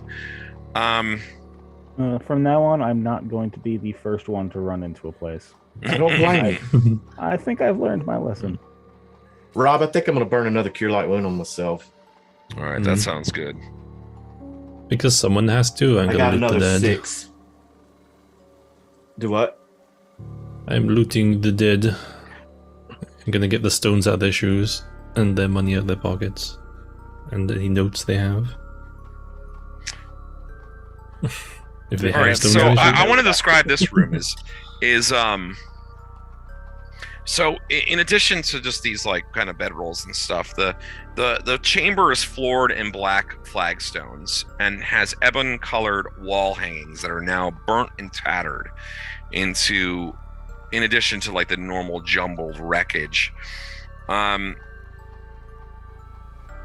can see in the northern fireplace, there's like a northern fireplace area, which you can kind of get a little glimpse of in the map there. There's like some old ashes, but it looks like the fireplace is all jammed up.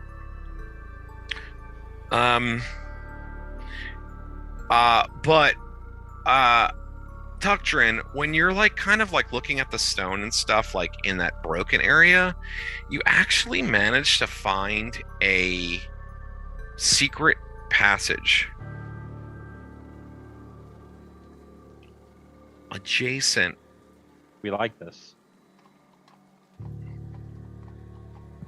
Right here. Sneaky. And so it leads, it's a stairway curving and leading down underground. Interesting. All right. I will mark its entrance All with right. a dwarven rune. So I'm gonna tell you, I'm gonna say this, that the stairway that heads down, like that passageway, it doesn't look like it's been disturbed in like a long time.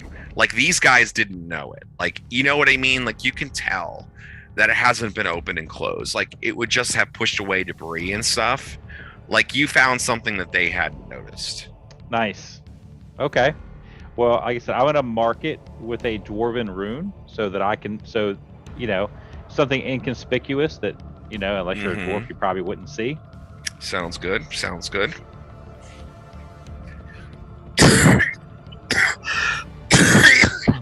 Excuse I'll me. also search the prisoners, make sure they don't have any knives or anything that they could get out of their bonds with. Yeah, you don't find any knives, but you search the prisoners and you find one has 9 silver pieces and another one has 9 silver pieces also. Do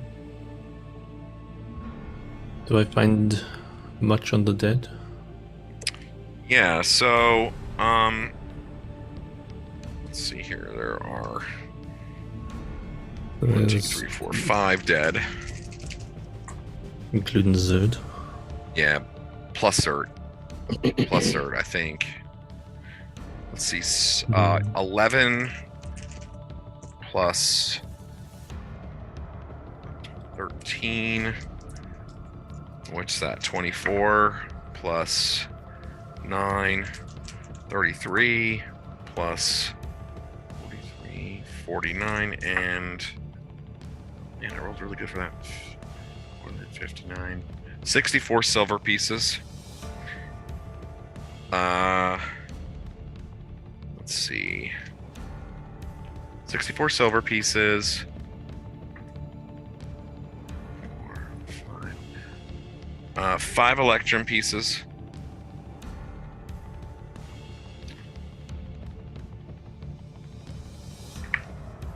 5 gold pieces.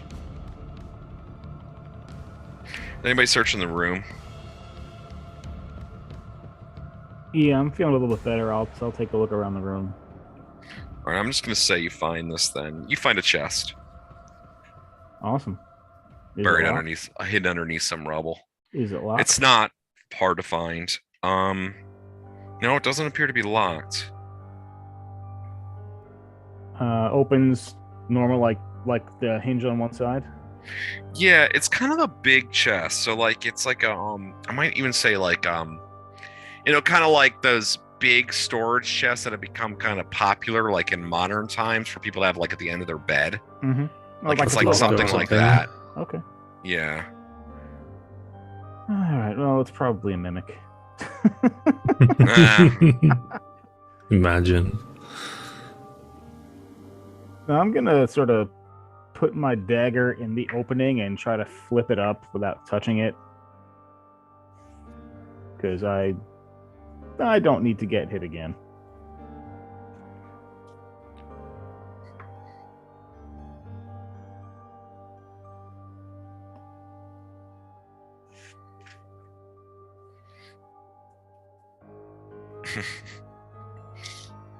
All right, so you're doing. I'm sorry. Say that again. What exactly are you doing? I'm gonna open up the lid with my dagger because I don't want to touch it because something is going to jump out and bite me.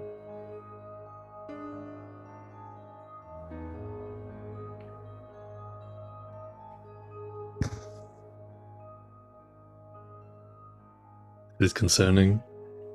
All right, so you start to open it up, and within you can just see like mounds of copper coinage. You see a couple of bolts of like fine cloth. There's a crystal flagon and some goblets, like a set of 4 goblets. And then you see an inlaid wooden box with ivory handles and decorations. And then you see like a long wooden case. Pretty long, like pretty long wooden case that's like thin and narrow. A scroll case. So Tuctrin, you're kind of like you're over in that area, in that broken area of the wall, and you're just kind of like searching, seeing like if there's anybody hanging about, and you actually see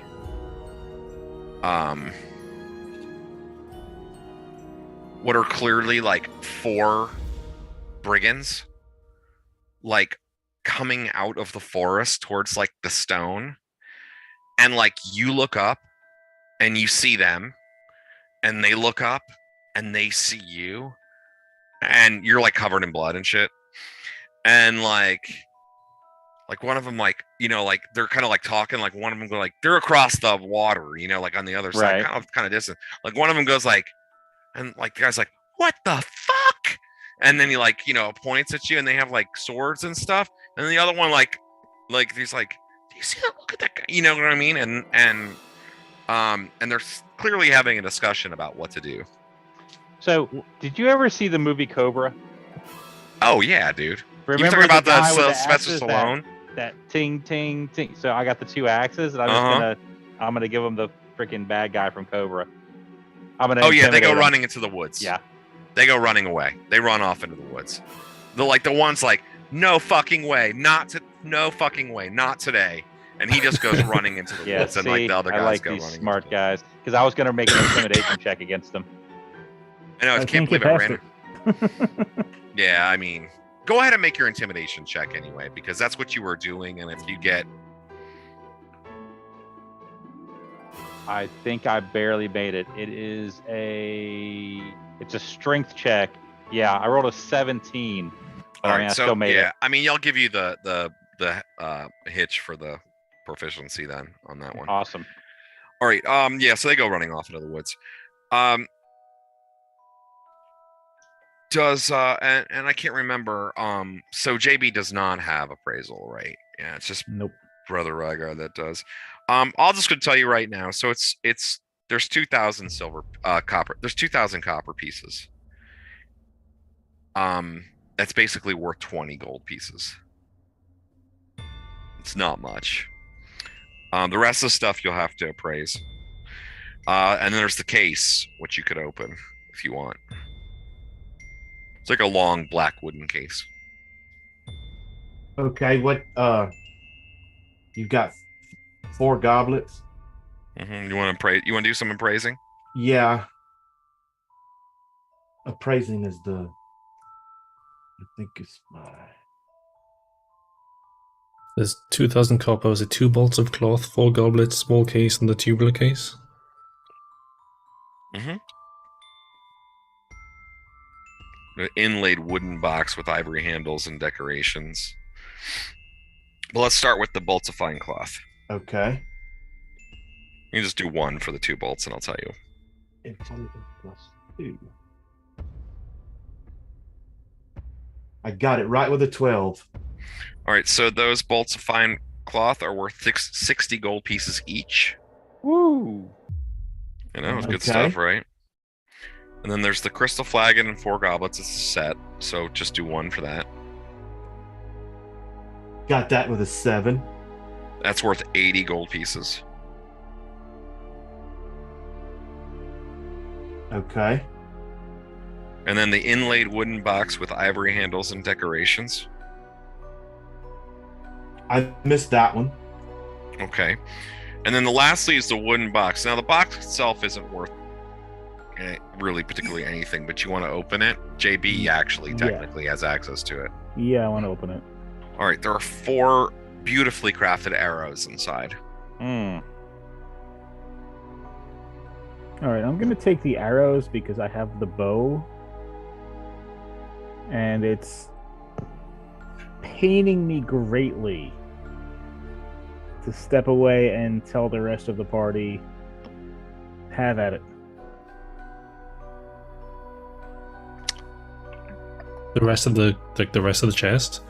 Yeah, the rest of you guys, whatever's in there. Well, take Brother it. Rygar was standing right there looking at it, so I mean he's there with you. Yeah. You want me to appraise the arrows? Do I have to touch them, or can I just look at and appraise them? You can appraise them. Okay. I did not get that one. All right, so they are worth plunging into the hearts of my enemies. Of course, they're arrows. I'm not there though. I'll take a bolt of fabric. Boy. 2 bolts of cloth. Mm-hmm. Okay. Or were there 4 bolts of cloth? Oh, 2 bolts. There's 2 bolts of fine cloth, each worth 60 gold pieces. So where I'm at, Rob, where this entryway is, and this window, and these other guys, they run away, and obviously I marked this little entrance. Is there a separate like sleeping quarters for like the leader guy? Is there something separate, or is he out in the main room? Like, do I see a separate setup, or? No, it just seems. I mean, like, it doesn't really seem like there's a separate setup. There's Okay, that's cool. There's like a barrel with let's see here. There's a few other things here.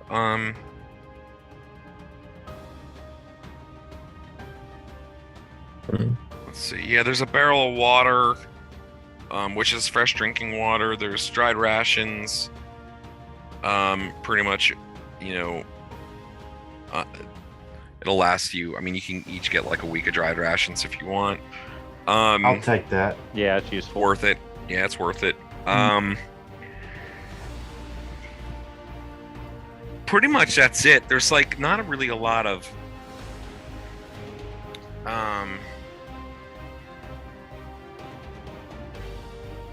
All right, that's good with me. Yeah. And when I get back to the group, and I like, I'll bring the barrel of rations basically out, and just kind of put it on the floor, and I'll take the rations. I'll take out some rations, and say there were 4 more of their bandit group approaching, but they seem to have run away.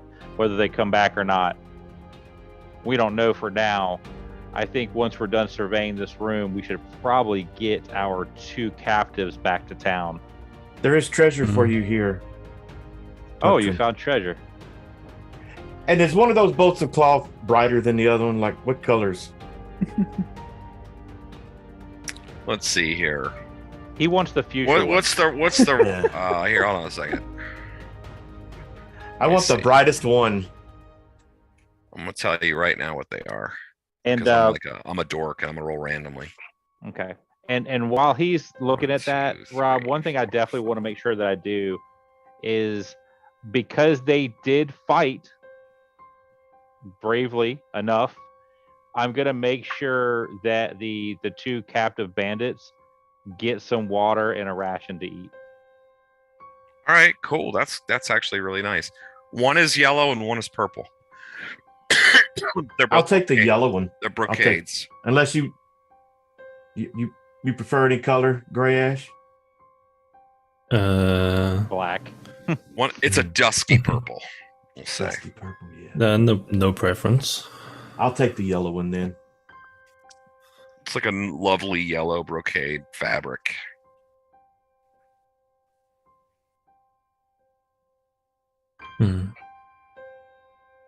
I guess I'll take one of the bolts of cloth as well for myself.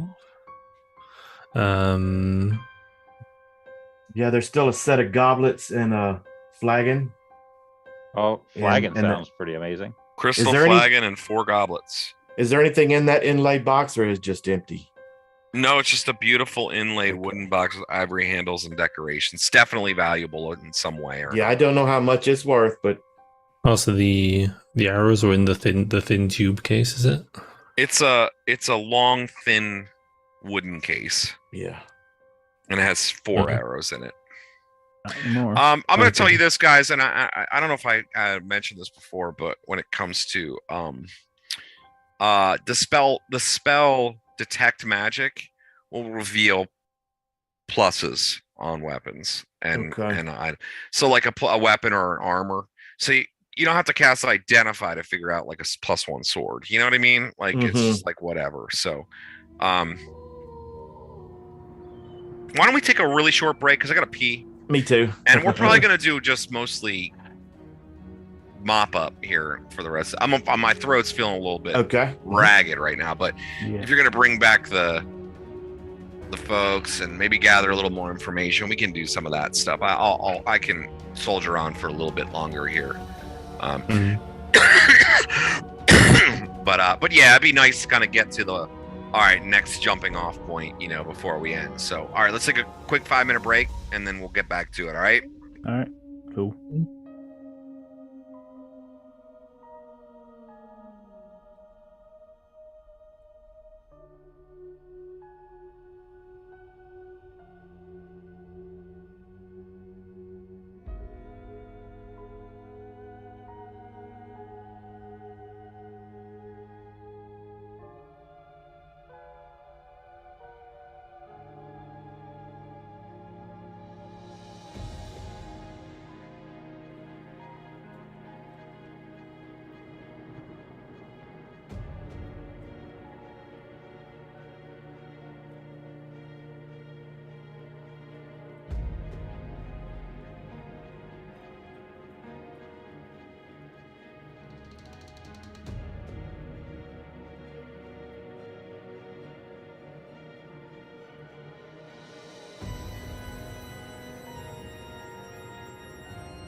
So what? So I guess this is cool.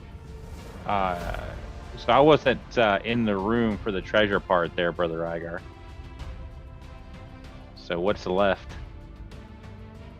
I think the box is still left, and the goblets and flagon as a set. They're worth 80 gold. So, and I didn't know how much I missed the one on the box. Yeah.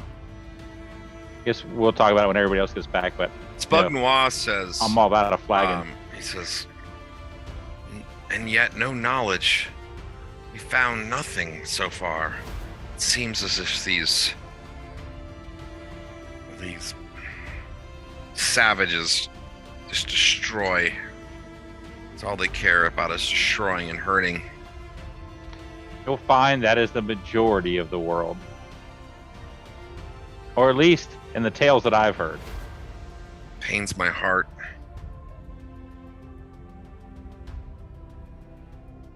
He says, I was surprised to see that Zert betrayed us. Well, the promise of gold. I've seen many a dwarven clan go to war over that. It seems that the other two betrayed us as well. Yeah, he says, oh, you're telling me. Oh, yeah. I'll try to do a healing on him. I got it with a 12. All right. Yeah, he's like, oh, that feels much better. Feels much better. I'm off just sitting on one of the He gets rolls. 1 hit point. Brother Rygar made some aspirin. Yeah.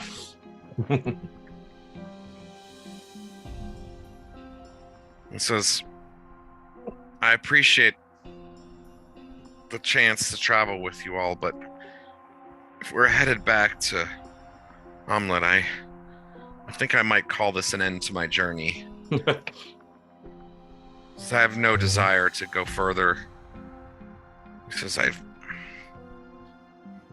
I noted that there are stairs headed down from the Great Hall further down below, and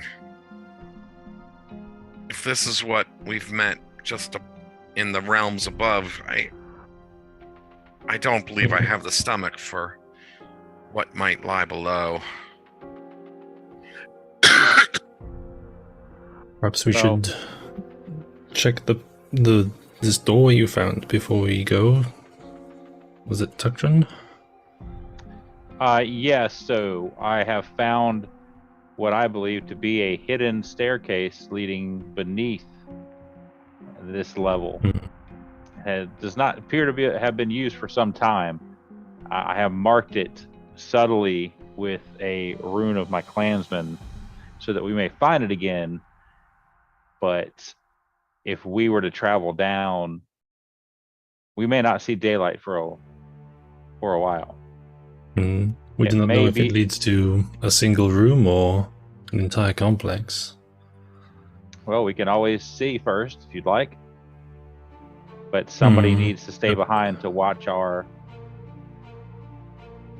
floor is undisturbed, right? It looks undisturbed, so if one of if you we open whoever is stealthy enough and quiet enough may be able to get a small look. You're all looking at me, aren't you? What would we? Yeah, pretty much. What would we be getting back at town? Obviously, we want to trade, but the traders there the last time they didn't have much that we could spend this on.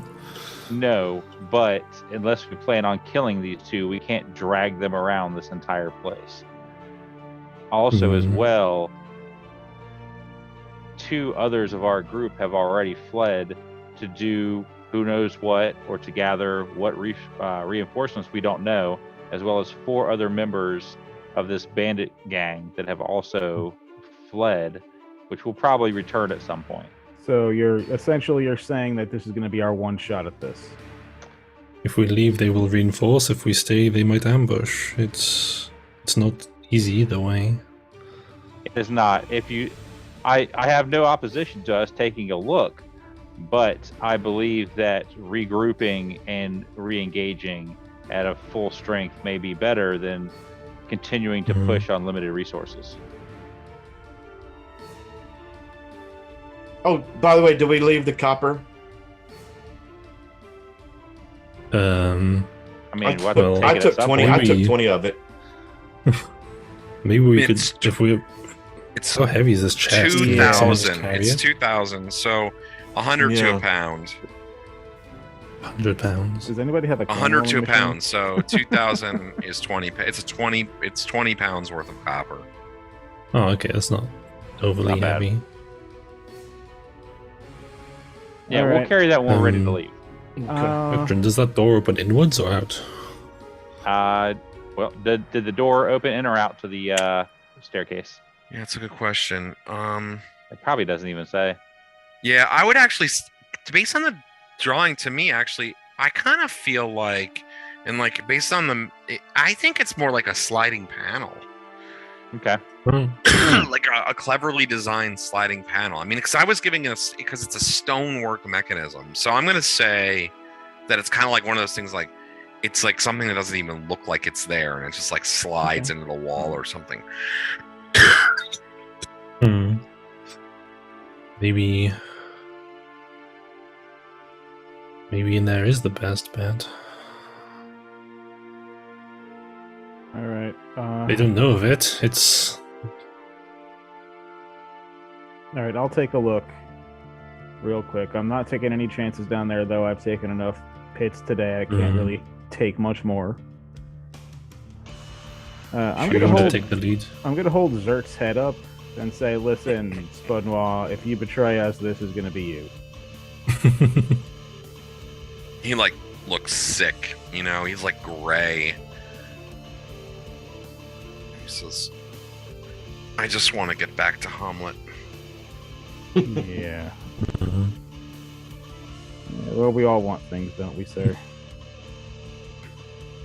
Maybe we can find you one scroll. This is not gone. This has not gone well. To be backstabbed by 3 people in one day. Alright. So I'm gonna try to go down very quietly, very stealthily. Okay. Go ahead and make me a move in shadows and hide in shadows and move silently checks, please. Okay. All right, I'm gonna move silently first. Don't fall down the stairs. Don't fall down the stairs. Dropped one, that don't count. All right, let me roll. Black is 10s, white is 1s. 40 exactly, just made it. Okay, wow, nice. That's moving silently? That's moving silently. All right, so you're moving very quietly then. And we're going to attempt to hide in shadows as well. Hopefully, this is I mean, it's actually pure darkness. Yeah, okay. I mean, like, it's... Yeah, you can't really hide in shadows, actually, like, thinking about it. Yeah, you're literally carrying a skull that's like... you're carrying a head with light shooting out of its face. So... That's true. That's true. I need my trophy. So it's only an hour and 10 minutes, so you're probably approaching near the end of it at this point, like with just having spent quite a bit of time gathering up treasure or searching around, things like that. But you'll say you have some time. So you descend down the stairs, and it kind of curves down and eventually gets down. It goes down probably about 30 feet underground. Okay. And it's like, you know, dusty and full of cobwebs, and there's like virtually like, you know, like it doesn't seem to you like anybody's been here in like a decade or more, you know? And you get down to the bottom, and then there's a passage, a long passage. There's a long straight passage that heads directly east. Okay. I'm going to go back up and tell my crew this because I'm not exploring with all by myself. That is foolish. It goes to like the extent of your light. Okay. I'm going to head on back and let them know what I saw. All right. So directly east would take us underneath the moat. Mm-hmm. Yeah. This could just be an escape route. Could have been or an it could be ancient anything. entryway or escape route, or maybe potentially the original structure, and this was built on top of it.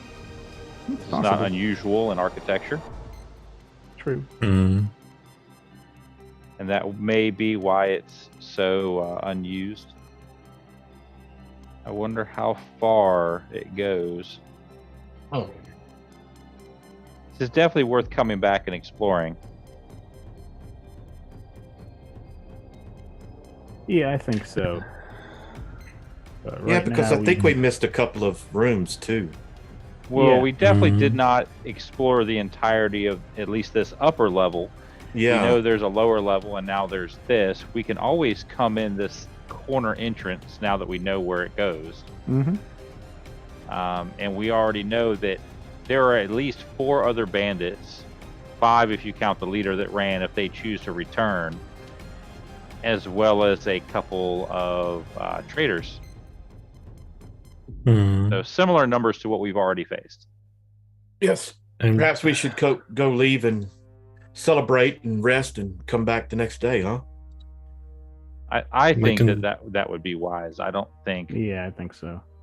continuing to push is going to lead to anything other than more death. Get poor Sputnik home. He deserves it. I don't trust him.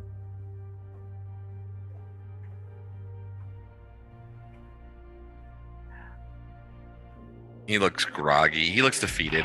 You know what I mean? Like, he just doesn't look happy.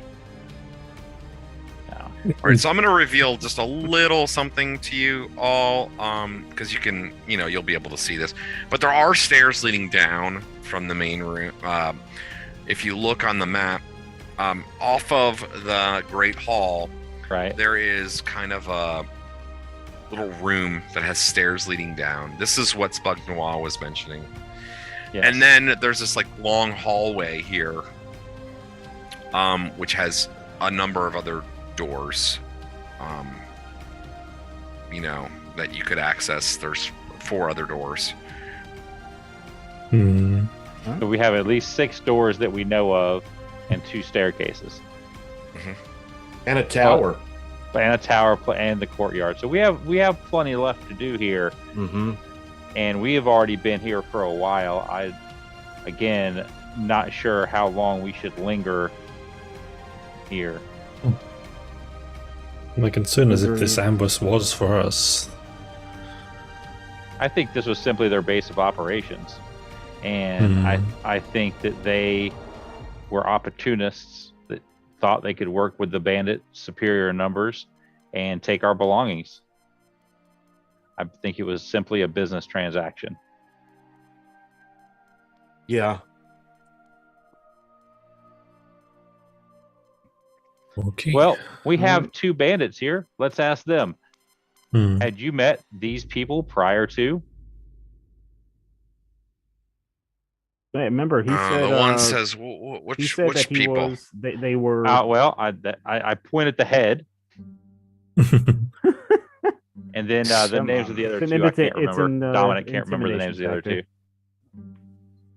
2. Zert, yes, he came here night before last, in the middle of the night. He told us to expect you and your companions to come, and that we should be ready, and that he would signal when it was time for the ambush. Understood. So does one as your number have someone who can cast and control the weather? Is that what you did the other night? He says, Did you? No, I don't think so, but the beautiful one, he worships some sort of demoness. They said, I don't know, we don't talk about it openly, but amongst us guards, there was talk that he worshipped some sort of spider demon who would give him powers and strength. They below here? He says, yes, he says, according to Rhaegar would meet with him sometimes below, in the areas below here, but none of us ever went down there. How many are you? He says, there are things below that I want no part of. Smells of death, and he kind of shivers. So, I should have never given up farming. He just shakes his head. Mm-hmm. We left here today. How many of your friends do you think we'd expect to find tomorrow?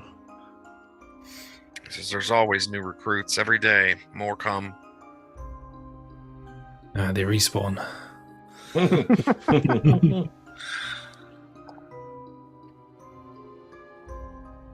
What else resides here with you?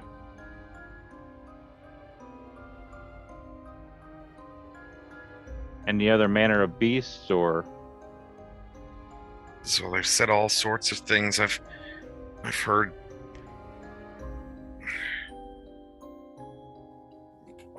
of monstrous creatures, the things that I have no interest in interacting with. Things like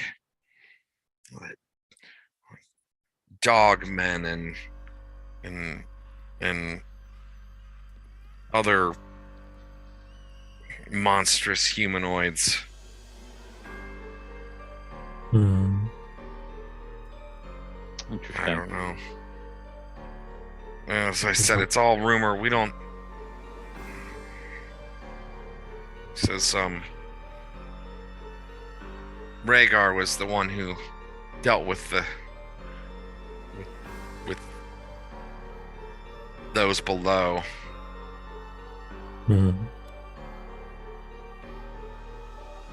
Is that what happened to that room down south? One of these monsters? Room down south? Like the one that's torn to shreds, you said? He says there were things here. Some of the rooms were cleared out, some weren't. I can only imagine. Well, we cleared out another one for you.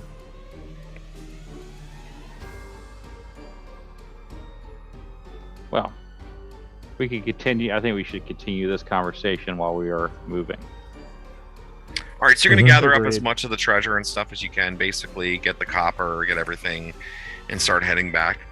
Have we divvied up as much ration and water that we are going to take with us? Yeah, he said there's about a week's worth per person. So Yeah, you can each get a week's worth of dry rations and a full water skin. I mean, of clean water. Well, after we are all filled up, I am going to leave Zert's head in the water. Ruin their water when they come back, because they're going to come back, and maybe the new recruits will get cold feet. That's not okay, a bad idea. like a scarecrow. I like this. Yep. Make Well, sure we we'll can- cover up any evidence of the secret tunnel that we found. Yes, And definitely. Yeah, You easily can put done. the other by- dead on heads on pikes, just to put some fear into the other people. If you're into that kind of barbaric stuff. Do we have time? It's getting dark. Remember, we're trying to make it. We don't want a whole lot of signs that we were here, but we want them to be able to see, okay, this is what happened to the last people who were part of this little boy band. Yeah, that's awfully dark there, Brother Rygar. I was God of saying light. that I don't do that kind of stuff, but I'm just saying, suggestions coming from the Priest of Light. yeah. Mm-hmm.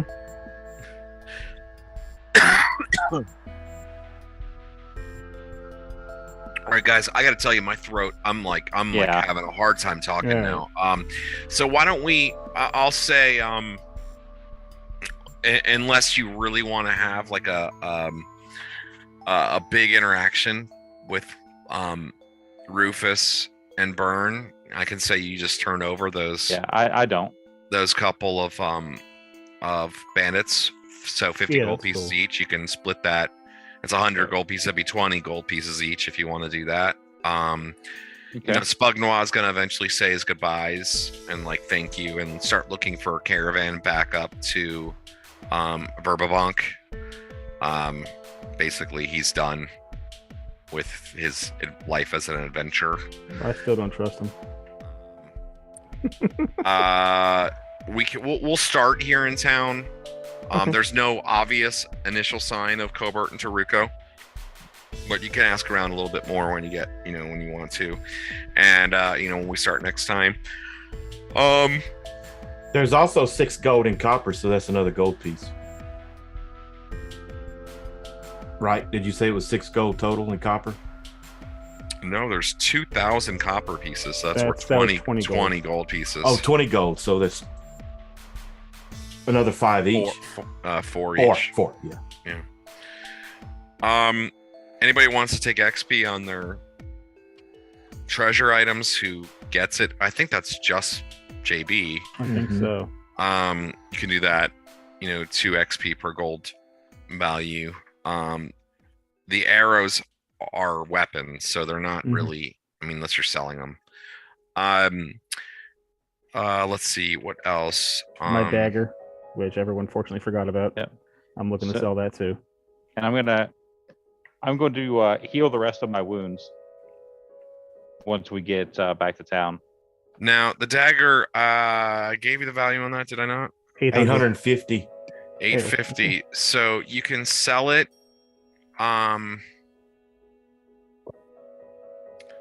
You can get in town. You can get from the traders 80% of the value. Okay. Which would be.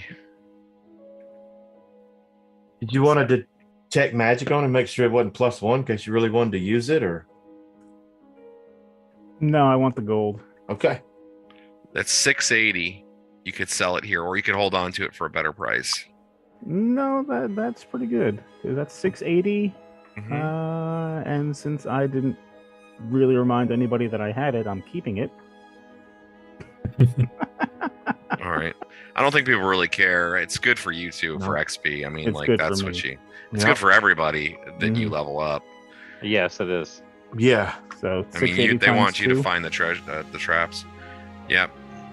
And let me get you. I want to forget. Let me get you the XP too for the fights and stuff. Let's see here. What level is detect magic? First. It's first level. First. Okay. Because I can only cast up to 3rd level in divination. Oh yeah, you're fine. It's a minor sphere. You want to just plan on spending a couple of days to get yourselves in order, and when I can just tell you what the shit is, then you want to detect magic on stuff. Oh yeah, go yeah. I'll detect magic on the arrows and the dagger, just to let him know what it was. All right, so and if you want me to receive experience points for that, it's okay if you don't, since it's you can get you get experience. It'll get it all in one though. You don't need to cast it more than once. The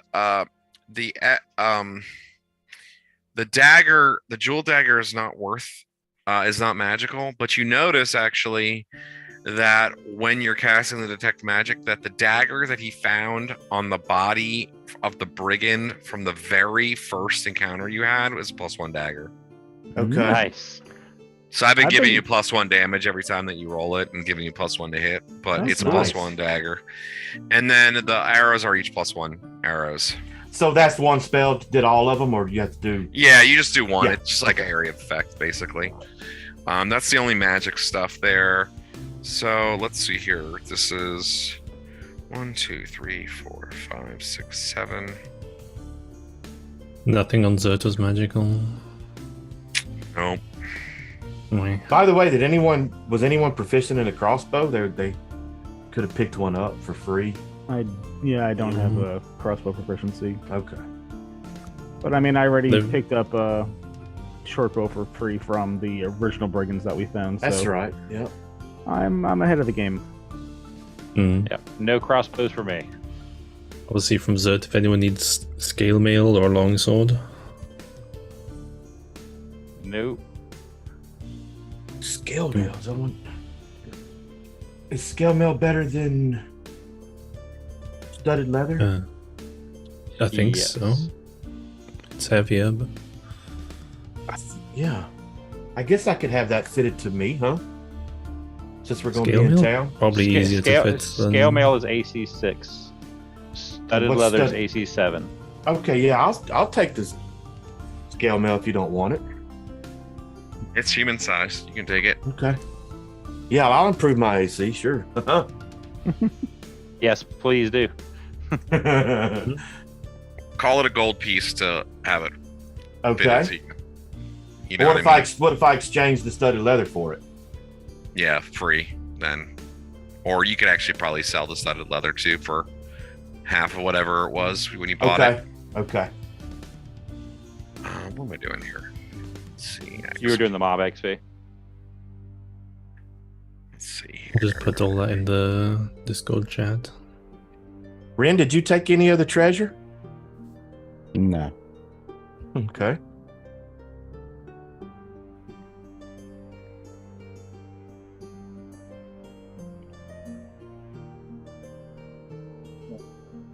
Okay, let's see here. All right, so 2 is 35.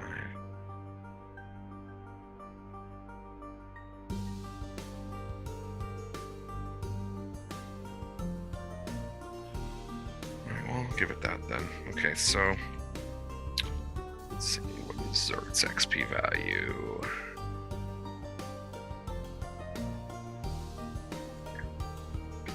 Zert is on page 15.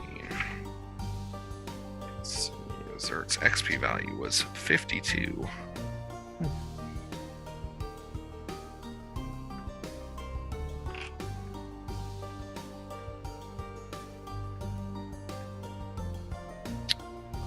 And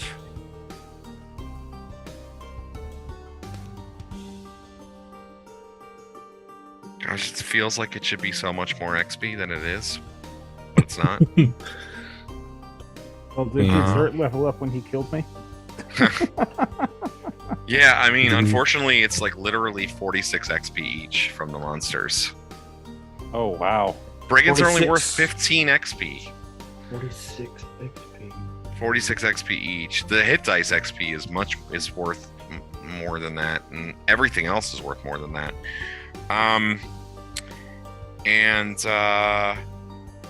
Let's give you 100 XP just for the, exploration.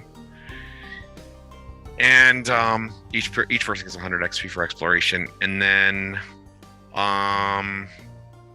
let's do 100 XP for each person, just role-playing XP, and then let's nominate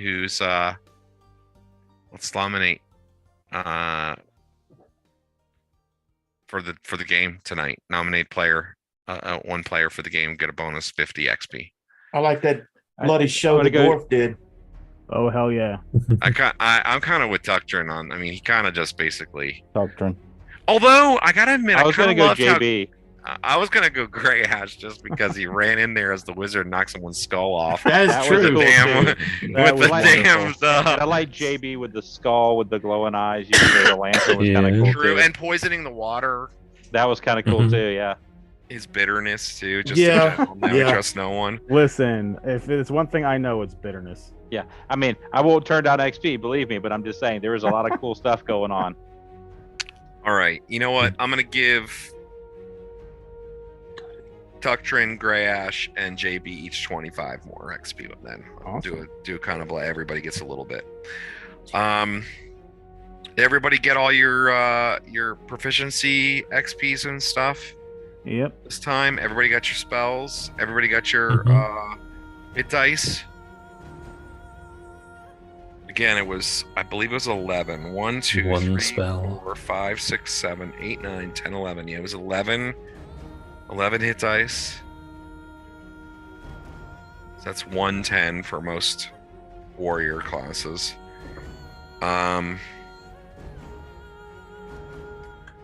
Yeah. All right. So close. Oh man, to leveling. Nice. Well, I mean, even chopping it in half because I'm multi-class. I mean, I would need another 700 XP, and then I'll go up in one of my classes. It's brutal. And I just hit level 3. Yep. Yeah. Well, you just I mean- sold that. You just sold that dagger. I think Yeah, I I hit was- second level.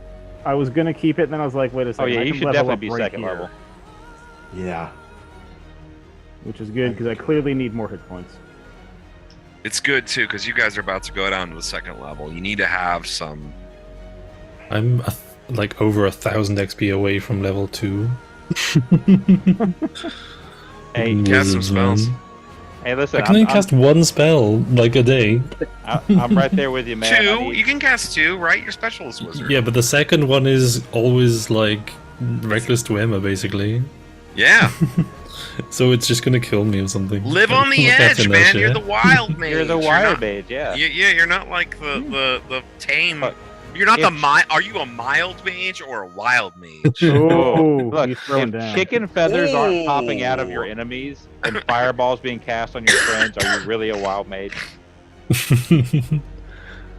Well, I didn't really get a chance to cast a second spell, so it's fine. Yeah, so like you're back in town now. We'll go over. We can play. We'll play a little bit in town when we start next time. But you'll be at the welcome wench, and if you want equipment, any of that stuff, any stuff that you want to buy, I'm just gonna tell you, you won't get XP for this. I'm gonna tell you that the inlaid wooden box you'll eventually determine is worth 45 gold pieces. So if anybody wants that inlaid wooden box worth 45 Ren gold. Ren hasn't taken anything. You want that, Ren? Nah, I'm good. You guys can have it. All right, well, Ren that's don't good. care. All right. Mm. Well, you know what? We can potentially use that as trade for something. Yeah, we could start a group little Yeah. money Yeah, thing. that's always good. It's always good to Yeah, have we that. should do that. And that way, if we come across something that will greatly benefit one of us, then we might have a money pool to provide that. Or if you have to Yeah. get like a remove curse, or somebody needs to get brought back to life, or any of those things, it's always good to Clearly start brought having. When we back have to life, resurrect it's gonna be JB. needed. Yep. Well, JB just gained a level at least, so So we open up an account at the exchange, or don't I even trust them? there is a bank actually. Yeah. That's a good There's a- point. There's a bank.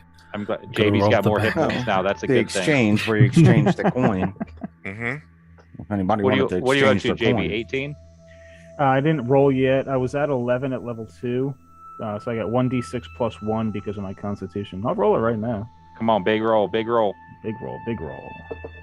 4, so I get 5 extra. So I'm at 16. Hey, that's not bad. I'm at Hey, 16 man. now. I know I hate to I kind of hate doing rolls, but I just also feel like I really want to like play Well, that's the straight drama. up. You know? Oh, Yeah, I that's want to the play drama. straight up. Hey, listen, my first roll of this game was a nat 20, not a good one. Like, I get it. That's Hey, good rolls after awesome. that. Let's see, where is the? What the fuck is this? I think here they.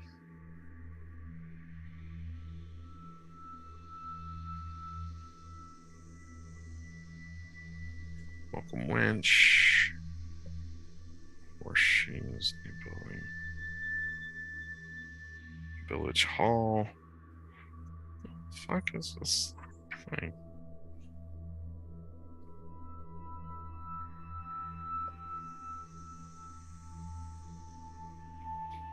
Yeah, the exchange. That's right.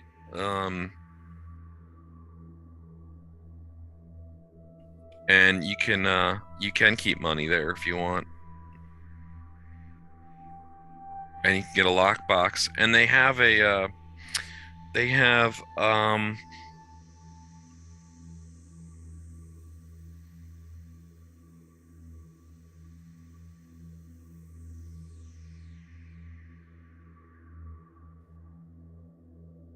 let's see here. Jewelry.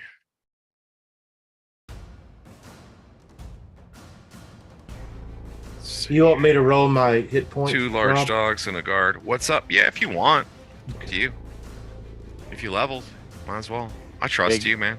I Big got money, 2 no points. 2 Oh, points. 2 brutal. Very brutal. But to be fair, like these NPCs in here, like the baddies, like they clearly really rolled these because they're like Rhaegar, I don't want to tell you him because he's not dead, but Zert, a level 2 fighter, only had 12 hit points. You know what I mean? So like, you had 12 hit points. You know, like, and I gave you guys max on first, so like it's not that. That's the average 6. You know, so they really roll this stuff. There were these 1-hit dice. The bandits like hit points 3. You know, 3, 4, 5. You know, like a lot of them with like really low hit points. I'm not going to argue with that. Yeah, that's the way it works, you know. There's like 2 hit dice monsters in here with 7 hit points, you know. You're like, okay, the way it works. All right. Well, my throat is dead. I'm like dead talking. All right. So like, we're not playing next week, but this game, but we can play something else if you guys want to. Let's do any other bookkeeping stuff in between, and then we can kind of, you know, start fresh. Maybe just take the first half an hour to kind of get things moving back in order next time, and we'll do get back to the Moathouse. Now it won't be for 3 weeks because we can't do it next week, and then in 2 weeks is Thanksgiving. So 3 weeks from now we'll do this. But next week, if you guys want to do something, we'll discuss it in the chat. If people feel like doing something, in the chat. I'm down. Yeah, I mean, I can run something. If somebody else wants to run something, it's all good. You know, it's all fun. We'll do something fun, not too serious. So, Okay. Do you guys want me to keep up with the bank? Sure. So we got the 3 goblets, and you took the flagon, Right. and it was worth 80. So I'm saying there's probably how much is left of the goblets? well, 4 goblets and the flagon set is worth 80. 80 is a set. Okay. Yeah, 80 is the set. So you're probably taking the set. Yeah, right? just hold on to the whole set, and I'll get some value. I'll get some gold value out of it later. You can exchange the copper for different coins if you want for 10%. So you can change in your 2,000 coppers for 18 golds. Okay. I'm taking my copper and silver. Yeah. That's not bad. And then we had the inlaid box was how it was. I forgot it. You said it was 45, but we don't. 45. Yeah. Any of that stuff you sell at 80%. All right. So that's In good. this town, at least. Yeah. Sounds good. All right, y'all. Sorry, I Awesome. kind of ran out of steam there at the end, It's but all right. No, it's that was cool. fun. That's fine. Yeah, I think it was fun to start. So, we'll chat and see you all in 3 weeks for some more Temple of Elemental Evil. Take care, Okay. y'all. Thanks for